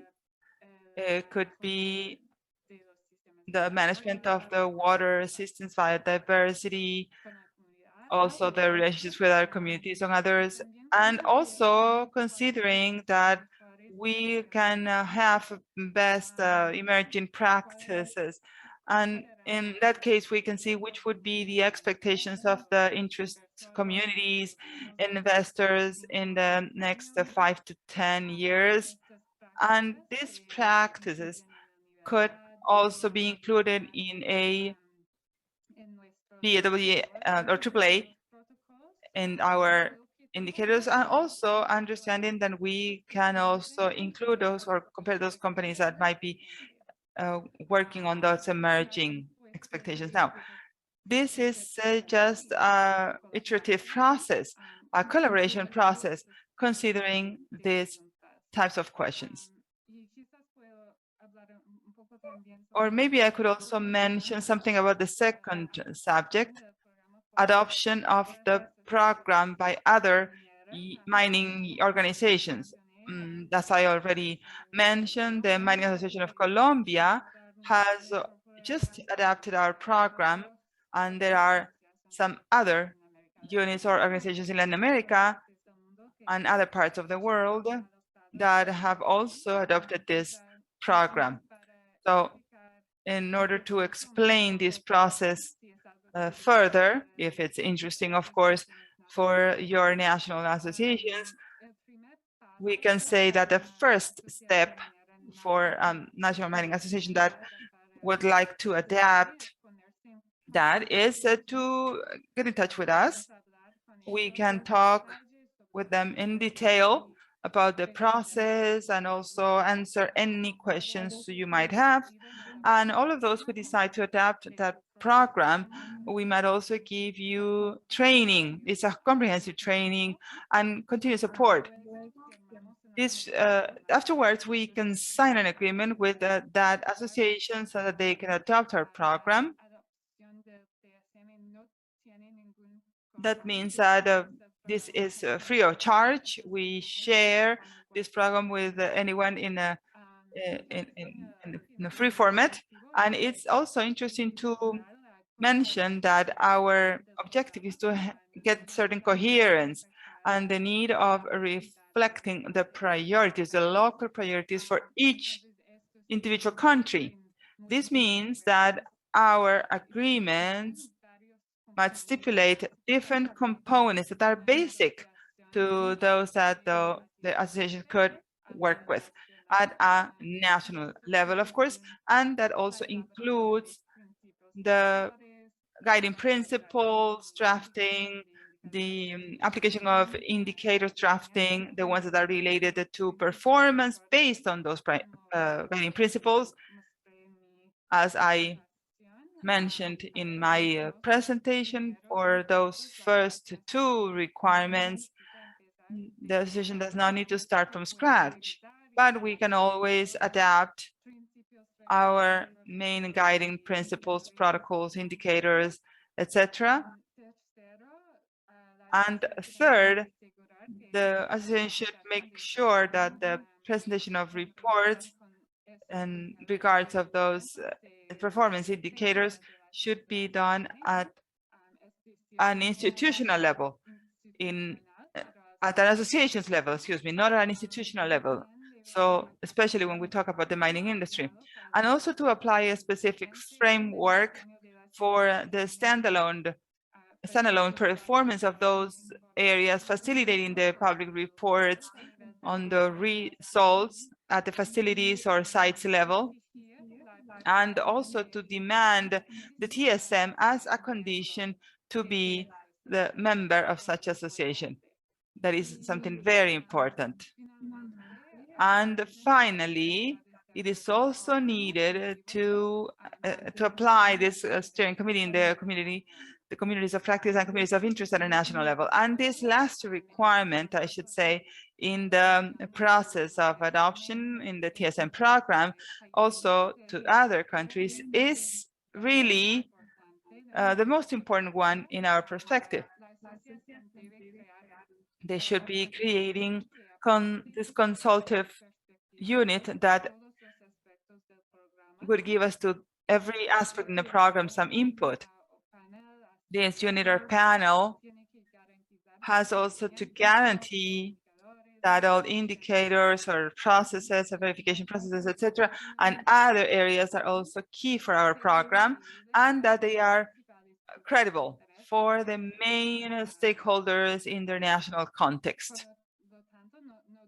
So, do you have any doubts? And if you think that your mining national association is interested in knowing more about our program, please go ahead. I think that's the end of my comments.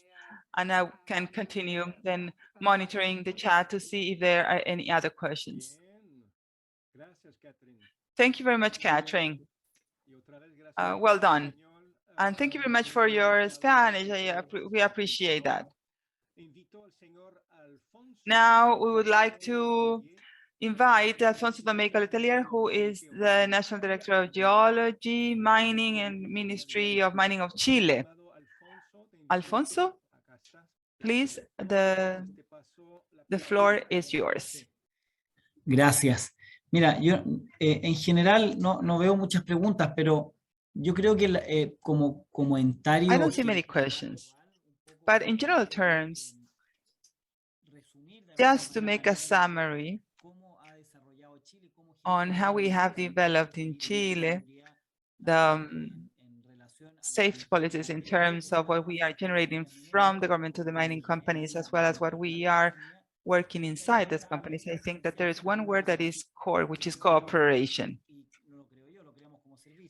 And we believe in this as a service. We believe that the cooperation and good faith that we have had on the part of the mining companies and the workers of the unions as well of the state through the different services has been key. And this good faith and this cooperation refers to being able to develop with a true awareness and a lot of training and with a significant investment of the resources for each of the projects in safety implements and protocols and mechanization, engineering, in putting as the main axis of the operation the safety of workers and the safety of the operation.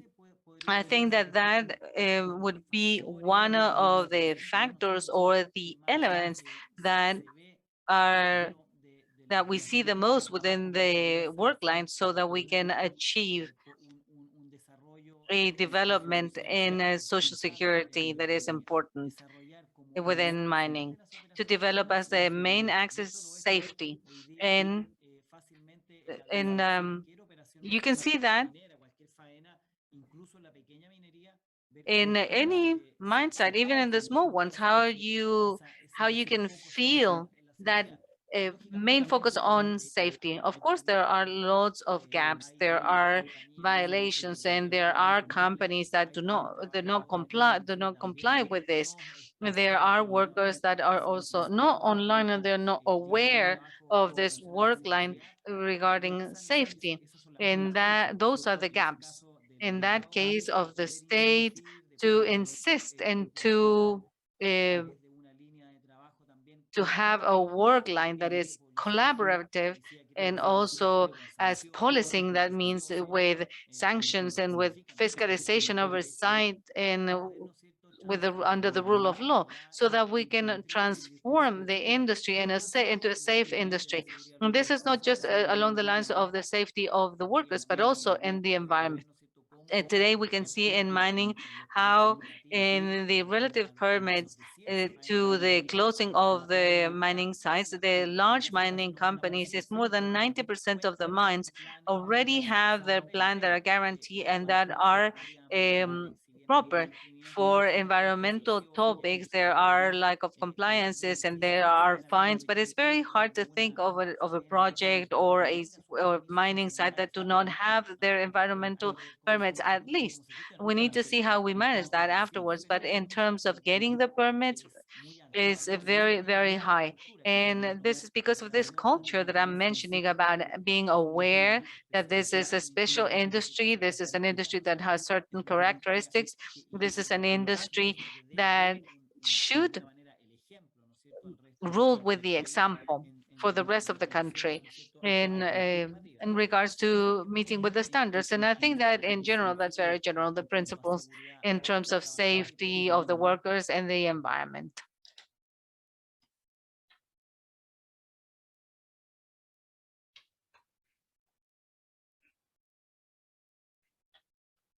Bien, Alfonso. Ahí, Thank you very much, Alfonso Silven. So please stay connected. Maybe we're going to have more questions that could be more focused on your area. But likewise, just thinking about the other speakers, maybe on this second wave, you're going to have an option to comment on the other panelists' presentations or your own experience. Now we are going to go with our dear Carlos Jaire Ramirez Rodriguez, who is the coordinator of the sustainability group of the Minister of the Environment in Colombia. Dear Carlos, the floor is yours. Please turn your mic and your camera on. The ball is yours.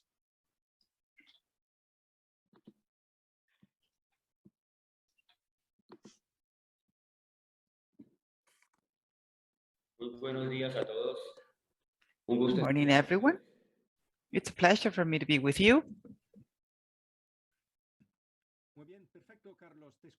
Yes, Carlos, we can hear you perfectly. Go ahead.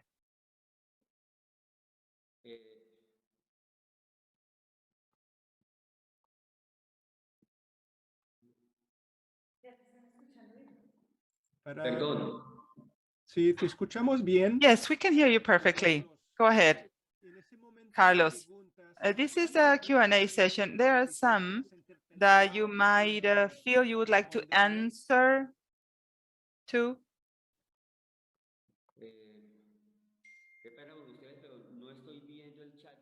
I am really sorry, but for some reason I cannot read the chat line. Okay, let me give you a couple of minutes, Carlos, so that you can look for them. We'll send those to you in a minute, and then we'll go to the next panel member, okay? Okay, you give me just 15 minutes. And okay, 10, maybe 8 minutes. Now, Paloma Roldan Ruiz, she's the executive director of the Civil Association of Ciudad Saludable, Peru. Well, thank you. There are some questions here that I've already answered, I think, in written, but well, of course, if we do not have enough time, I want to answer them as well here, but there's one that I would like to mention that is related to education, because we have received 2 questions about that specifically. Jesus Garcia on the positive aspects of environmental education, and we have seen through this idea is that the ones who are here are the ones who should be in this point, and we are specialists. It's not that anyone or everyone has traceability of plastics or residues on their heads, on their minds, or that they do that on a day-to-day basis, and even less in other materials. But what we need is that the ones that are not working on it understand what's their walkthrough, what's the plastics trouble, and to be very responsible about that from the very beginning. And they also exert their specific support to those companies that have plastic packaging, that have reduced their grams production, or that they have changed their inks to favor recycling, or they have specific programs to other stakeholders in the chain to make sure that they have extended areas and maybe to reinsert them in their own production chain, or it might also be to do that later on for other businesses or other brands. So that is very important. We should realize that. And I should also say that as learning from our working experience is that what I should say is that we prioritize, and let me go that again. If we work, though we work in different areas, in different socioeconomic groups, we realized that in terms of what is happening in more or in lower SDGs, is that the options that we have to work on this awareness and call action, which is something that the call to action that works from marketing on different brands and different private companies is doing, is that we realize that in that same area, what was happening is that since we had interventions to the public area, we were somehow also bringing cultural options or community service options that those populations regularly did not have access to. So when we did that with the private companies, and also including the municipalities that are the owners of the territory, the land or residues, as I said before, in legal terms. What we were doing, as a matter of fact, was to respond to that problem, repairing certain things and also admitting for these communicating channels that would afterwards be useful for a better communication, better information, more participation in the campaign, so that they can be part of those programs from the municipalities with transnational or companies and also local companies. So I would say it was a win-win situation, environmental terms and public policies implementation, economic terms as well, but specifically in terms of environmental culture and circular economy culture. That's something that we need to look for in order to be boosted in these areas. So before finishing that, because of course I don't want to run out of time, what is also very important is that when we prioritize here our areas in public spaces, public room, what we did was to start through recycling stations. That was the first step. But for us, that was not an answer to what we identified as a problem in all processes to get a better collection of recycled material, plastic that would be part of the circular processes, but in general, but it was positioning it. And positioning that is like having a green flag on the public scope, so that, because we need to realize that that entails positioning of the local environmental agenda. And what we do through that is circular economy. And something that worked very well from our experience and as part of our learning is that this intervention could be based on different stakeholders in terms of senses. So the same design is also an area for information. So it's not only that, but the rest of the intervention is based on doing. And we work a lot with playing, with them very ludically. We might have people playing there 3 years old, and that means that it's something that's within context, and that's what I want to share with you. I would like that to be my deliverable, that the interventions are not just copy-paste of a campaign that is very successful and that we see them in our territories, but to root them out, to bring them down to earth, to understand what's our local taste behind it, what is our own aesthetics, what is our typography that we are using, maybe the mottos that might be more common to each one of us, so our jargon, how we should see, how people should mirror themselves. It's happening in public spaces where we have working campaigns that we can see pictures of people that would never be, of course, in that area because it's completely different to the people that they live in that area. So we have to bring them into context at a local level, and that makes it easier afterwards to connect it to our citizens so that they really make that their own. And after that, to invite them to bring those into action so that we can have a real process that might push people to go out of their homes and not only just present like, but also to work on the centralization process that might make them part of it. They will certainly add their contributions to environmental education through this logic of moving them forward so that we can add or contribute to the collection of plastic material that would also be good for the next step on the roadmap. So on that regard is where we get a certain positive and effective awareness, where you also need effective participation of all citizens here. And also the idea is that we have a small kiosk, or as I said before, small stores, corner stores. And from our experience is that although it brings more time in terms of understanding, it's quite interesting and important because it brings sustainability to it. And also those are campaigns that are later on helping us to understand that we can leave that to the next government or next term in the local capabilities so that it continues its own process and that it also it's live and that they have their own relationship with the private sector. That's the end of my answer. Thank you. Okay, thank you very much, Paloma, for that, for those guiding ideas. Would you please stay with us? Because we are going to have a second round of comments, and I would like to invite you to continue processing the modules of the Q&A session, I mean. Okay, let's go back to Mr. Ramirez from Colombia. I'm really sorry. I had a problem with the chat box. And there is a very interesting question there that there is a question related to the details that we have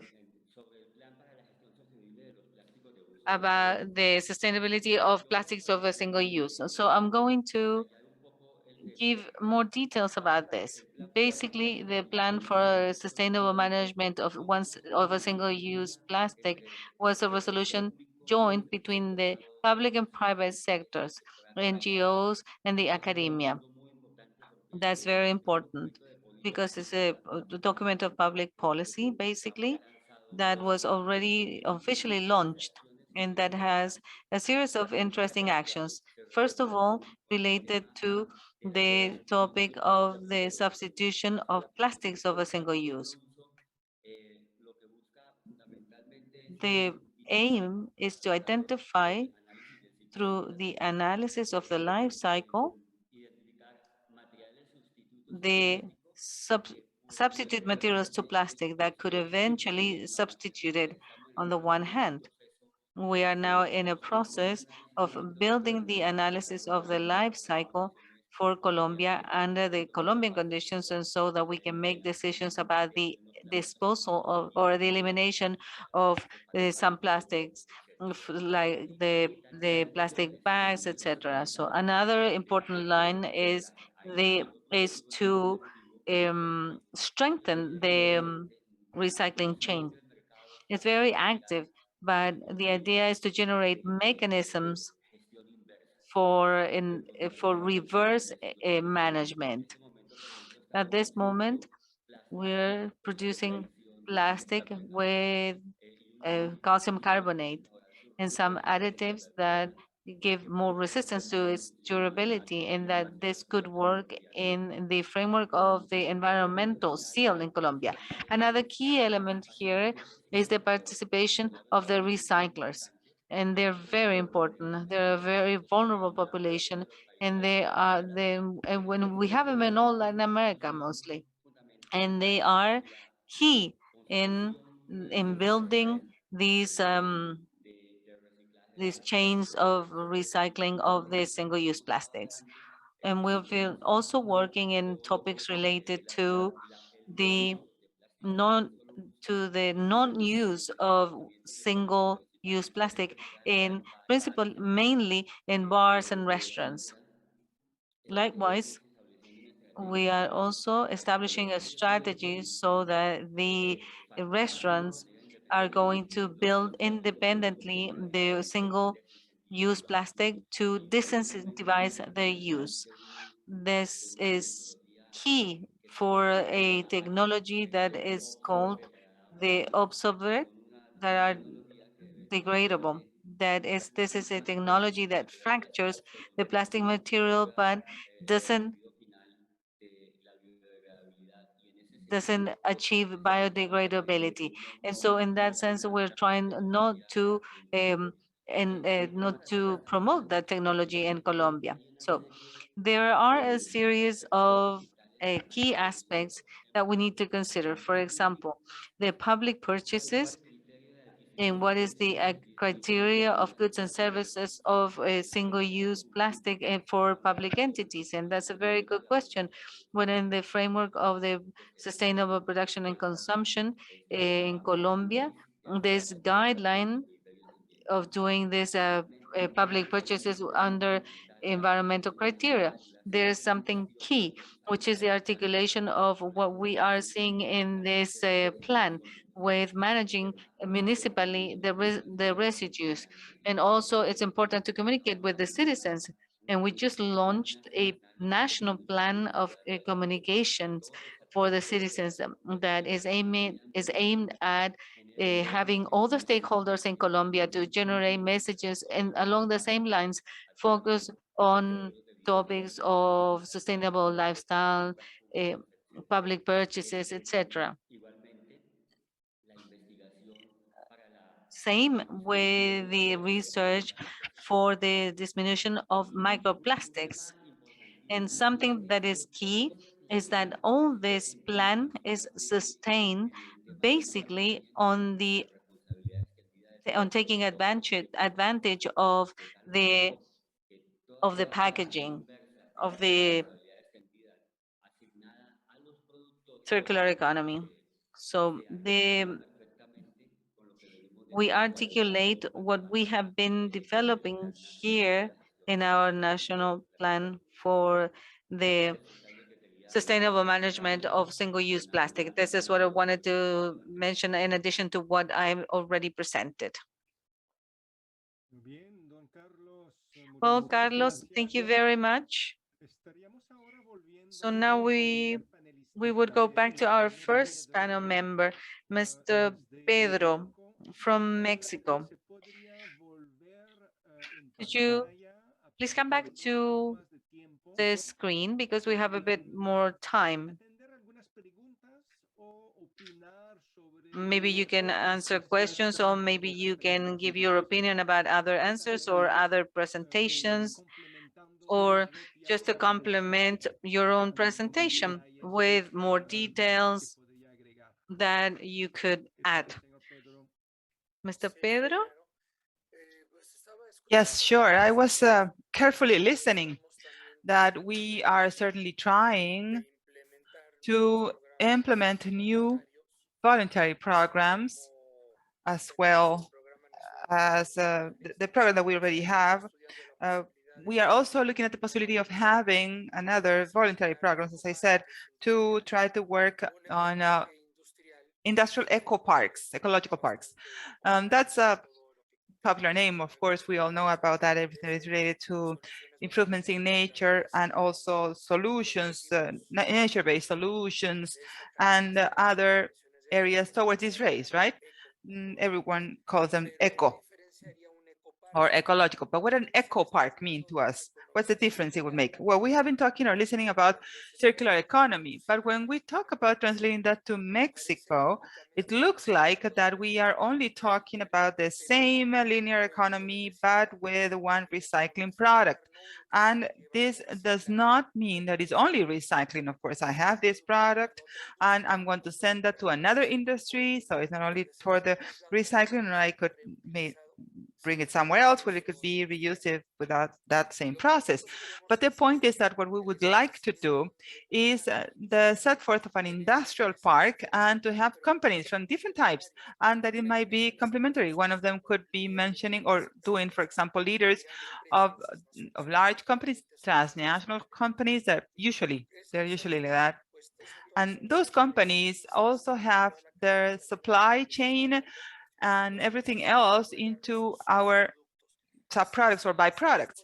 So if we can make that same industrial park to have different components of the chain in the transformation in a company, we will save not only in the recycling or the reuse, but it will also help us in the analysis of the life cycle of the product. It would be much more energy oriented, the savings, I mean, and we will not have to be using any transportation to bring that raw material or to take back all the residue generated by the industry. So eco parks would also help us to try to avoid that transportation from one place to another to be recycled. So on that regard, we are also studying the possibilities for those improvements and also answering a question that was posed before on which other things can be improved in our program. Well, I would say that it would be working with that in our industries and also to bring that into this point. Okay. And as a complementary point, I have written, I've just shared with you the internet pages where you can find the information to the questions I answered before. And Armando Montoya, who's the director of promotion, has just sent to me the PDF file that has all the records, updated records of the planning units. So if I can send that PDF, I don't know how to do that. I just copied, I guess, here in the chat. And then you will be able to have it, all the ones that are interested in that point. And that would be then the contribution we have right now. Then I would just expect more comments if there are any. Thank you. Thank you, Pedro. Yes, the team will be helping you out to see what's the best way of cut and pasting the document you just mentioned. So thank you very much for adding some comments, some additional comments. Now, I would like to go back to Catherine from the Mining Association of Canada, and she will talk about all these quality standards, environmental quality standards that are being implemented right now in Canada. So, Catherine, is there any questions that you might want to answer specifically, or any comments you might want to elaborate on? Ya respondí algunas preguntas en el chat. I've already answered some of the questions in the chat, but I can share some of my answers for the benefit of the rest of the participants. Now, a very good question was from Luz Maria. The TSM is obligatory for the Canadian mining companies that have investments in other countries? That's a very good question, and the answer is a bit complicated. Currently, I'm going over my question a little bit, but currently it's only a requirement for the members here in Canada. But the members that have operations in other countries, they're already reporting about their performance with the TSM indicators, or they are working towards informing or reporting on the coming years about their international operations. The other option for our members with international operations, of course, with the adoption of the program in other countries like Argentina, Colombia, Finland, Australia, is to implement the TSM through an association. And in fact, that is our preference. The idea would be that the national associations in these other countries can continue adopting the program and to have a national version of the program, and that is applied to all the mines in those other contexts, including the Canadian mines. And from our perspective, that would be preferable because we don't want to implement a Canadian standard directed by a group of communities of interest and stakeholders, Canadian stakeholders, and from other countries. It is more important to work with national associations to develop their own adaptation of the program and to establish their own consulting group at national level to ensure the accreditation of the program in their own country, because from our own perspective, a Canadian program is not necessarily usable in Colombia or Peru, because there are important topics for these communities of interest that are different from the priority topics to other communities here in Canada. So I hope that that explains a bit how we have reached this decision about the obligation of implementing the program in Canada, and really we are now focused on our members with international operations. Most of them are starting to implement the program in other countries as well. Another question that I received, I think it was about the interest communities, because that's a term that I use in my presentation and my answers to other questions as well. We use this term, the interest communities, in the context of the TMS and also TSM in other countries such as Argentina that have adopted the TSM, and they've also decided to adopt this term. And we use it to talk about all the groups or individuals that might have an interest in the operations in a mine. So it's not just the local community or the indigenous groups at local level, but really all those who are interested in the operation as NGOs, groups, for example, the government, local government, or regional, national government, because we understand that there are lots of groups and individuals can see the impact of a mine, and it's necessary to have processes, dialogue processes and participation processes with those diverse groups.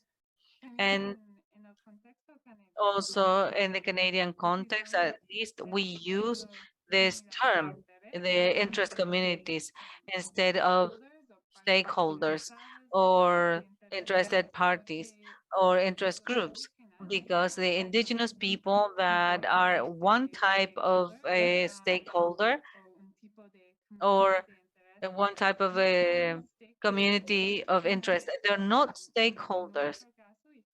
But in our case, and I think that in many other countries, it's the same.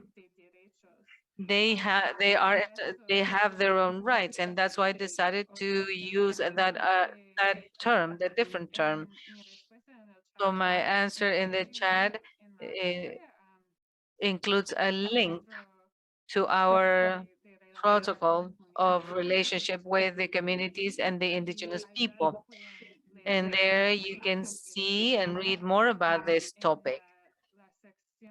In the section at the end of the document, you can see the frequently asked questions, and you can see the definitions and more details about our definition of the communities of interest.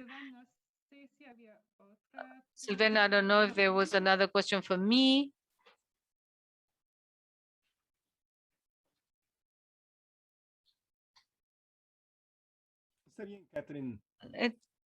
It's okay, Catherine. This is Sylvain. Very good job. Thank you very much.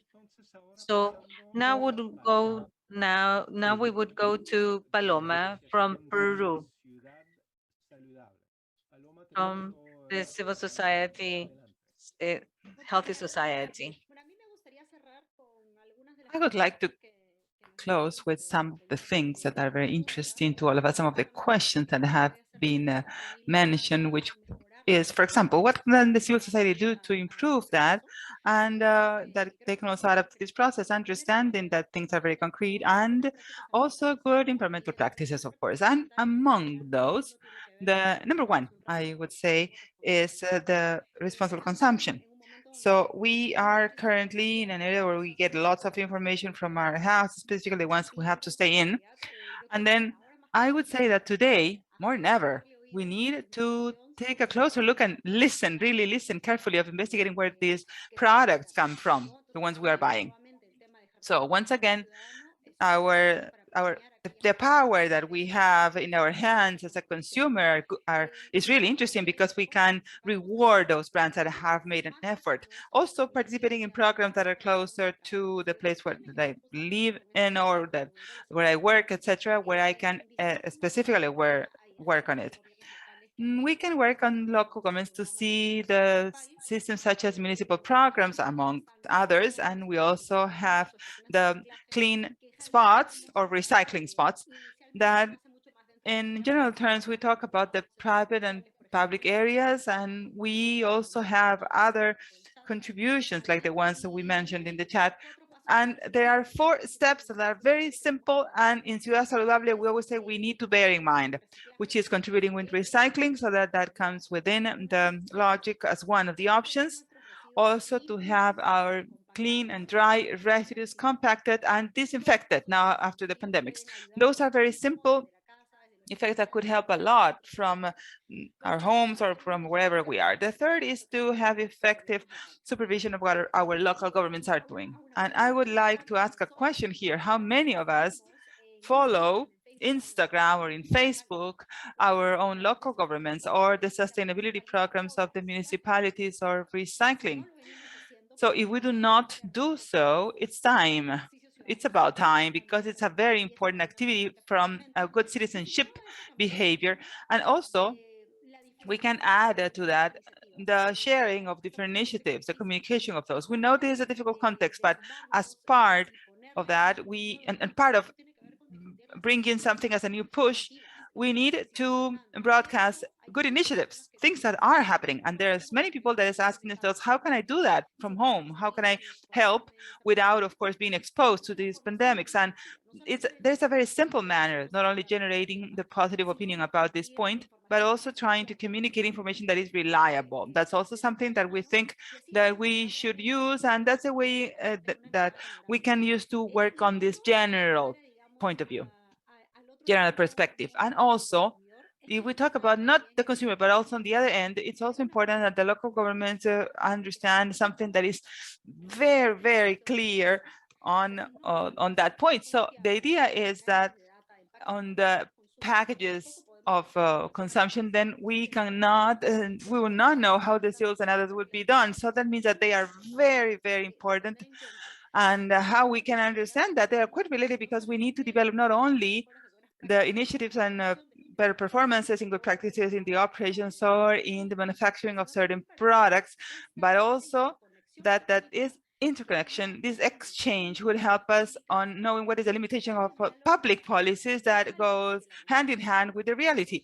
That is something that in many cases is not happening. So there is a standard that is quite interesting, but is not applicable from public policies, or sometimes it's the other way around. So that is what we needed to bear in mind as well. And we need to add to the 2 final points. I would like to close with this, my remarks, that is related to reviewing which is the main role for each one of these stakeholders in this plastics trip journey. What can we do to work together so that each one of us has all the developments or all the capabilities to fill out their role in wherever they are? And also, we have a challenge. It is a challenge at a country level, I should say at a regional level as well, that is related to the point that research is working correctly. We need to develop more research. It's not only then from the environmental aspect or environmental engineer, but also social engineering. So we are dealing with the point that many of the conflicts that we have, and the landfills have been mentioned, and also the recyclers, we need to understand that the circular economy is also has a human being behind that screen, of course, that there's a narrative in those families that we also need to assure. We need to help with their assurance. I mean, it's not through productive processes, but we also need to see how their development brings more equity, assures their livelihood, in other words. Thank you.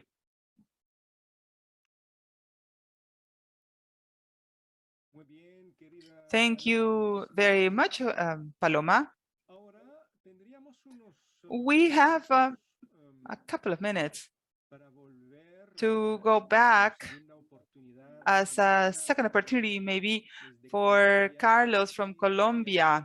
So I do not know if you have any comments or remarks. Carlos, are you connected? Yes, here I am. Can you hear me better? Yes. Yes, a lot better. So should I just wrap up? Is this wrap up? Yes, go ahead, says Sylvain. Maybe you can take 2 minutes. I want to say just a few things. The first thing is that we agree absolutely with Pedro, Joaquin, and with Paloma in everything that they said. The first thing is that circularity is not just recycling, and the second thing is that it is key is that circularity has a human face. In that sense, then. Um, in the topics of extended responsibility of the producer, we have established in Colombia, where we can remember that the extended responsibility is the one that establishes the producer the technical and financial and economical responsibility for reverse management. In that scenario of reverse management and circularity, we have this interesting point where we are incentivizing the producer to generate mechanisms to promote the eco design and to have less products in the market, less amount of materials in the market, and also recyclable and compostable products. And so just to wrap up this topic, very significantly, we have to consider all the stakeholders, all the players. This was built with all the stakeholders of the community, the municipalities and the recyclers, because the municipalities have a participation in managing the residues of packagings that are non-hazardous. And partly the housekeeping services include that, and they take advantage of that, and that can be paid for with the tariff for housekeeping.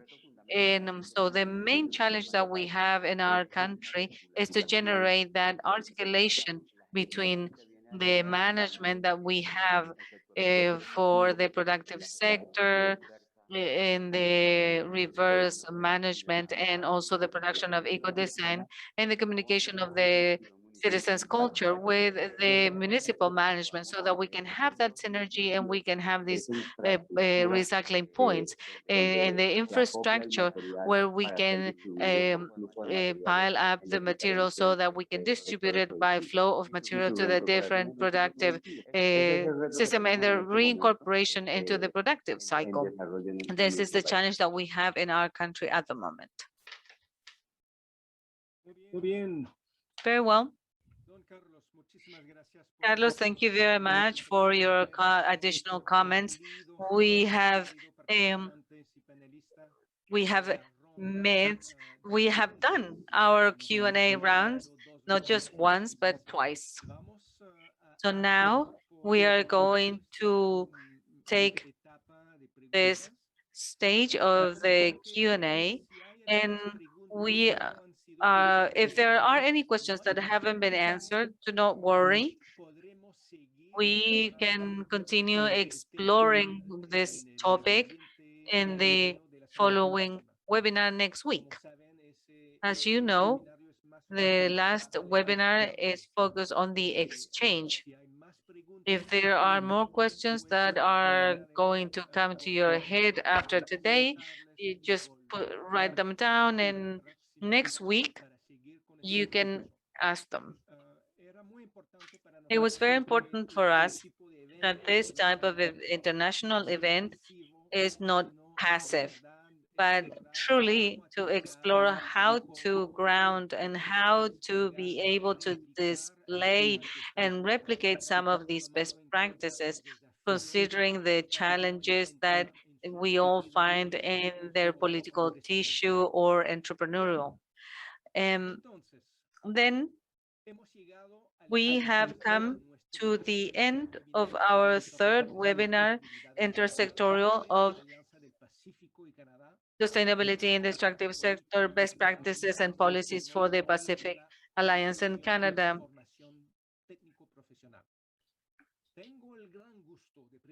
I have the true pleasure to introduce you to our last political authority that is connecting from Bogota for the closing remarks for today's webinar. So I'd like to introduce you to Andrea Corso Alvarez, who is the Director of Environmental Affairs, Sectorial and Urban in the Ministry of Environment in Colombia. She has also worked in the private sector as the manager of social environmental responsibility, as well as analyst in sustainability. Mrs. Corso is a lawyer. She specializes in environment and she has a master's degree in environmental rights by the University of Madrid and a specialty in environmental consulting by the University of Lyon in Spain. Dear Andrea, um, would like to welcome you today. Hello, everyone. Thank you very much for this presentation. As I said, my name is Andrea Corso. It's a pleasure to be here today for the closing remarks of this very important space that we have had today. I think that what we have to highlight in this space that has been so constructive is to be able to elucidate all the policies and progresses that we have as a country and as a region and in the world, and everything related to environmental management and sustainability in the framework of all our productive processes. As the representative of the Ministry of Colombia, I am very pleased and very pleased and happy with the work that we have done, not just as the ministry and with the technical and the directive and the directors, but also as the country to meet the goals so that we can ground within the productive processes certain policies that for the years ago they were a dream to have circularity, to have the extended responsibility of the producer within the world of the industrial production and commercial, so that we could get with more effort and more strength to the collective awareness and the framework of what is to use the resources properly and to know what the extractive activities are, and that the community also knows, as you mentioned at the start of the forum, that the extractive activities also happen under the sustainability and that this can happen in a sustainable way so we can conserve and produce and conserve, as our president and our ministers say, Ivan Duque, our president, and so we can move forward with all these policies. So Carlos Jairo, who works with me in the directorate, explained very well, at least from our vision as a country, the sustainability of the national strategy of a circular economy and how this can be grounded and how it has turned into reality, and how that world, how that model of the circular economy allows us to have new perceptions in terms of what is the entrepreneurship, innovation, and technology that are sustainable, that allow us at the global level to manage productive processes that are not going to impact the environment or people's health. So I'd like to thank you for this space. Thanks to all the speakers, and thank you for the invitation. This space is wonderful, very enriching, and we hope that we can continue participating in everything that we can contribute with to feedback our ideas and our progresses, not just as a country, but also as a region and all the countries that participate in this race, and to raise our flags in the progress of environmental management, so that we can do a very proper management and useful and with true results in the framework of decreasing the negative effects and the impact in the environment. Thank you very much.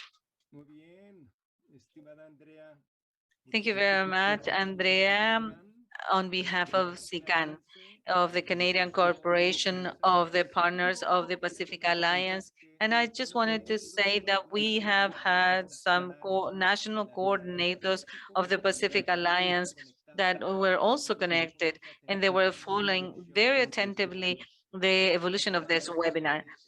Besides the 121 people connected is synchronized as well. I'd like to remind you, Andrea, that we have around 693 people registered for this forum. So thank you for your words, and you have, and also for your backup for the backup of your presence that is translated from the government of Colombia. I'd like to take advantage of this opportunity to thank the organizing committee for their valuable contribution during the 5 past months in making this forum a great success. Thank you very much. We have to also mention the appreciate the work of our interpreters. Thank you very much. On behalf of our SICAN team, we also want to thank the excellent work of our friends of the multimedia company e-Congress. Finally, I'd like to thank my other colleagues in SICAN. Most of them are behind the scenes or outside, not on the spotlight. Without them, we couldn't have had this very fluid and polished event. I'd like to say goodbye on my part, and I'd like to invite the main agent of the program, Bridget Shear, to give us the latest remarks and the indications for our fourth and last webinar next week. Bridget, please go ahead. It's your turn now. Thank you, Sylvain. It is my pleasure to say the closing remarks on behalf of SICAN of the program EPEAP to conclude this third session of the forum that has been of the very high level again. Thank you to the panel members and also the countries of the Pacific Alliance and Canada for their interesting presentations, and also the authorities from Peru and Colombia for their messages and words today that have contributed in a significant way to the regional dialogue, international dialogue, and also to promote the exchange of policies and best practices about sustainability in the environment in the extractive field. Thank you very much to all the participants for your time and your willingness. And I'd like to highlight your participation with your excellent questions throughout the session. This third webinar has been an excellent experience where we analyzed topics about the consultative processes and systems of recognition of good environmental management, methodology for obtaining the green certifications in the extractive sector, and or the CVET, process of health and safety at work, and also the sustainable management of plastic from the circular economies. We also had the opportunity to learn from different experts, representatives of the Ministry of Mining and Energy, Environment, from the civil society, and also companies, allowing to have this intersectoral dialogue and tripartite reflecting the necessary collaboration to address and present solutions to the current challenges and also to the future challenges. We hope that this series of webinars has been an opportunity and an experience that has been beneficial, that will contribute to our shared goals. And we are sure that it's going to open up the doors to new reflections and opportunities for collaboration. We have developed a survey, satisfaction survey for this seminar. It's very short. It's only going to take you about 5 minutes. And we have shared the link on the chat box. We are also going to send it to you at the end of this session today via email. It's going to be in English, Spanish, and French, in case you don't have time to fill it out right now. We thank you in advance for your cooperation and your collaboration. We value your opinions because they contribute to improve our future events and activities. The next session, number 4, last one, is going to be next Thursday, the 18th of November. This session is going to different from today's in the sense that it is going to be mainly participative and dynamic through a work that we're going to carry it out in subgroups per topic according to their preference panel and by country. The purpose of this space for conversation is going to be collective based on the experiences of each of the participants so that you can contribute from the experience and from the practices to the reflection about the three topics and subtopics of this forum. The purpose of the work in the virtual subgroup is going to be to identify recommendations for an actual implementation of what has been exposed and been presented in the three webinars. And also in the geographical work in the subgroups is going to identify best practices and priority policies for each of the ministries or organizations and to establish work groups in synergy. We're going to try and recognize your experience along with that of the people of the different countries of the EPE and Canada. This subgroup work is going to be facilitated by representatives of the team in SICAN and also environmental and green growth of the Alliance, the Pacific Alliance team. And this last webinar is going to be focused mainly on national players and ministerial players, players from the private sector, the civil society, and directors or institutional managers of the 4 countries of APEC and Canada. Some are currently managing the projects of the institutional alliances in the framework of the program EPE-AP that are working in the 3 fields.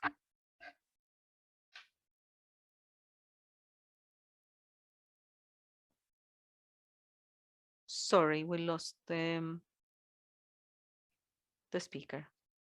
Estudiantes o docentes conectado en línea. Connected online right now, and in the past 2 sessions with the guests, we would like to invite you to connect through our YouTube channel on the 18th of November, where you will be able to hear the plenary sessions of today that are going to summarize what has been discussed in the subgroups and the opening and closing remarks.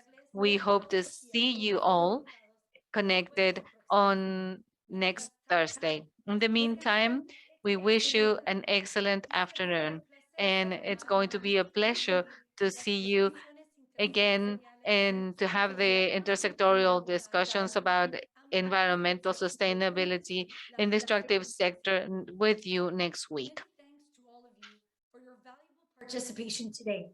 And we look forward to welcoming you all back next week for the forum's last webinar. Merci beaucoup à tous et à toutes pour votre importante participation aujourd'hui. Et nous espérons vous revoir la semaine prochaine pour le dernier webinaire du forum.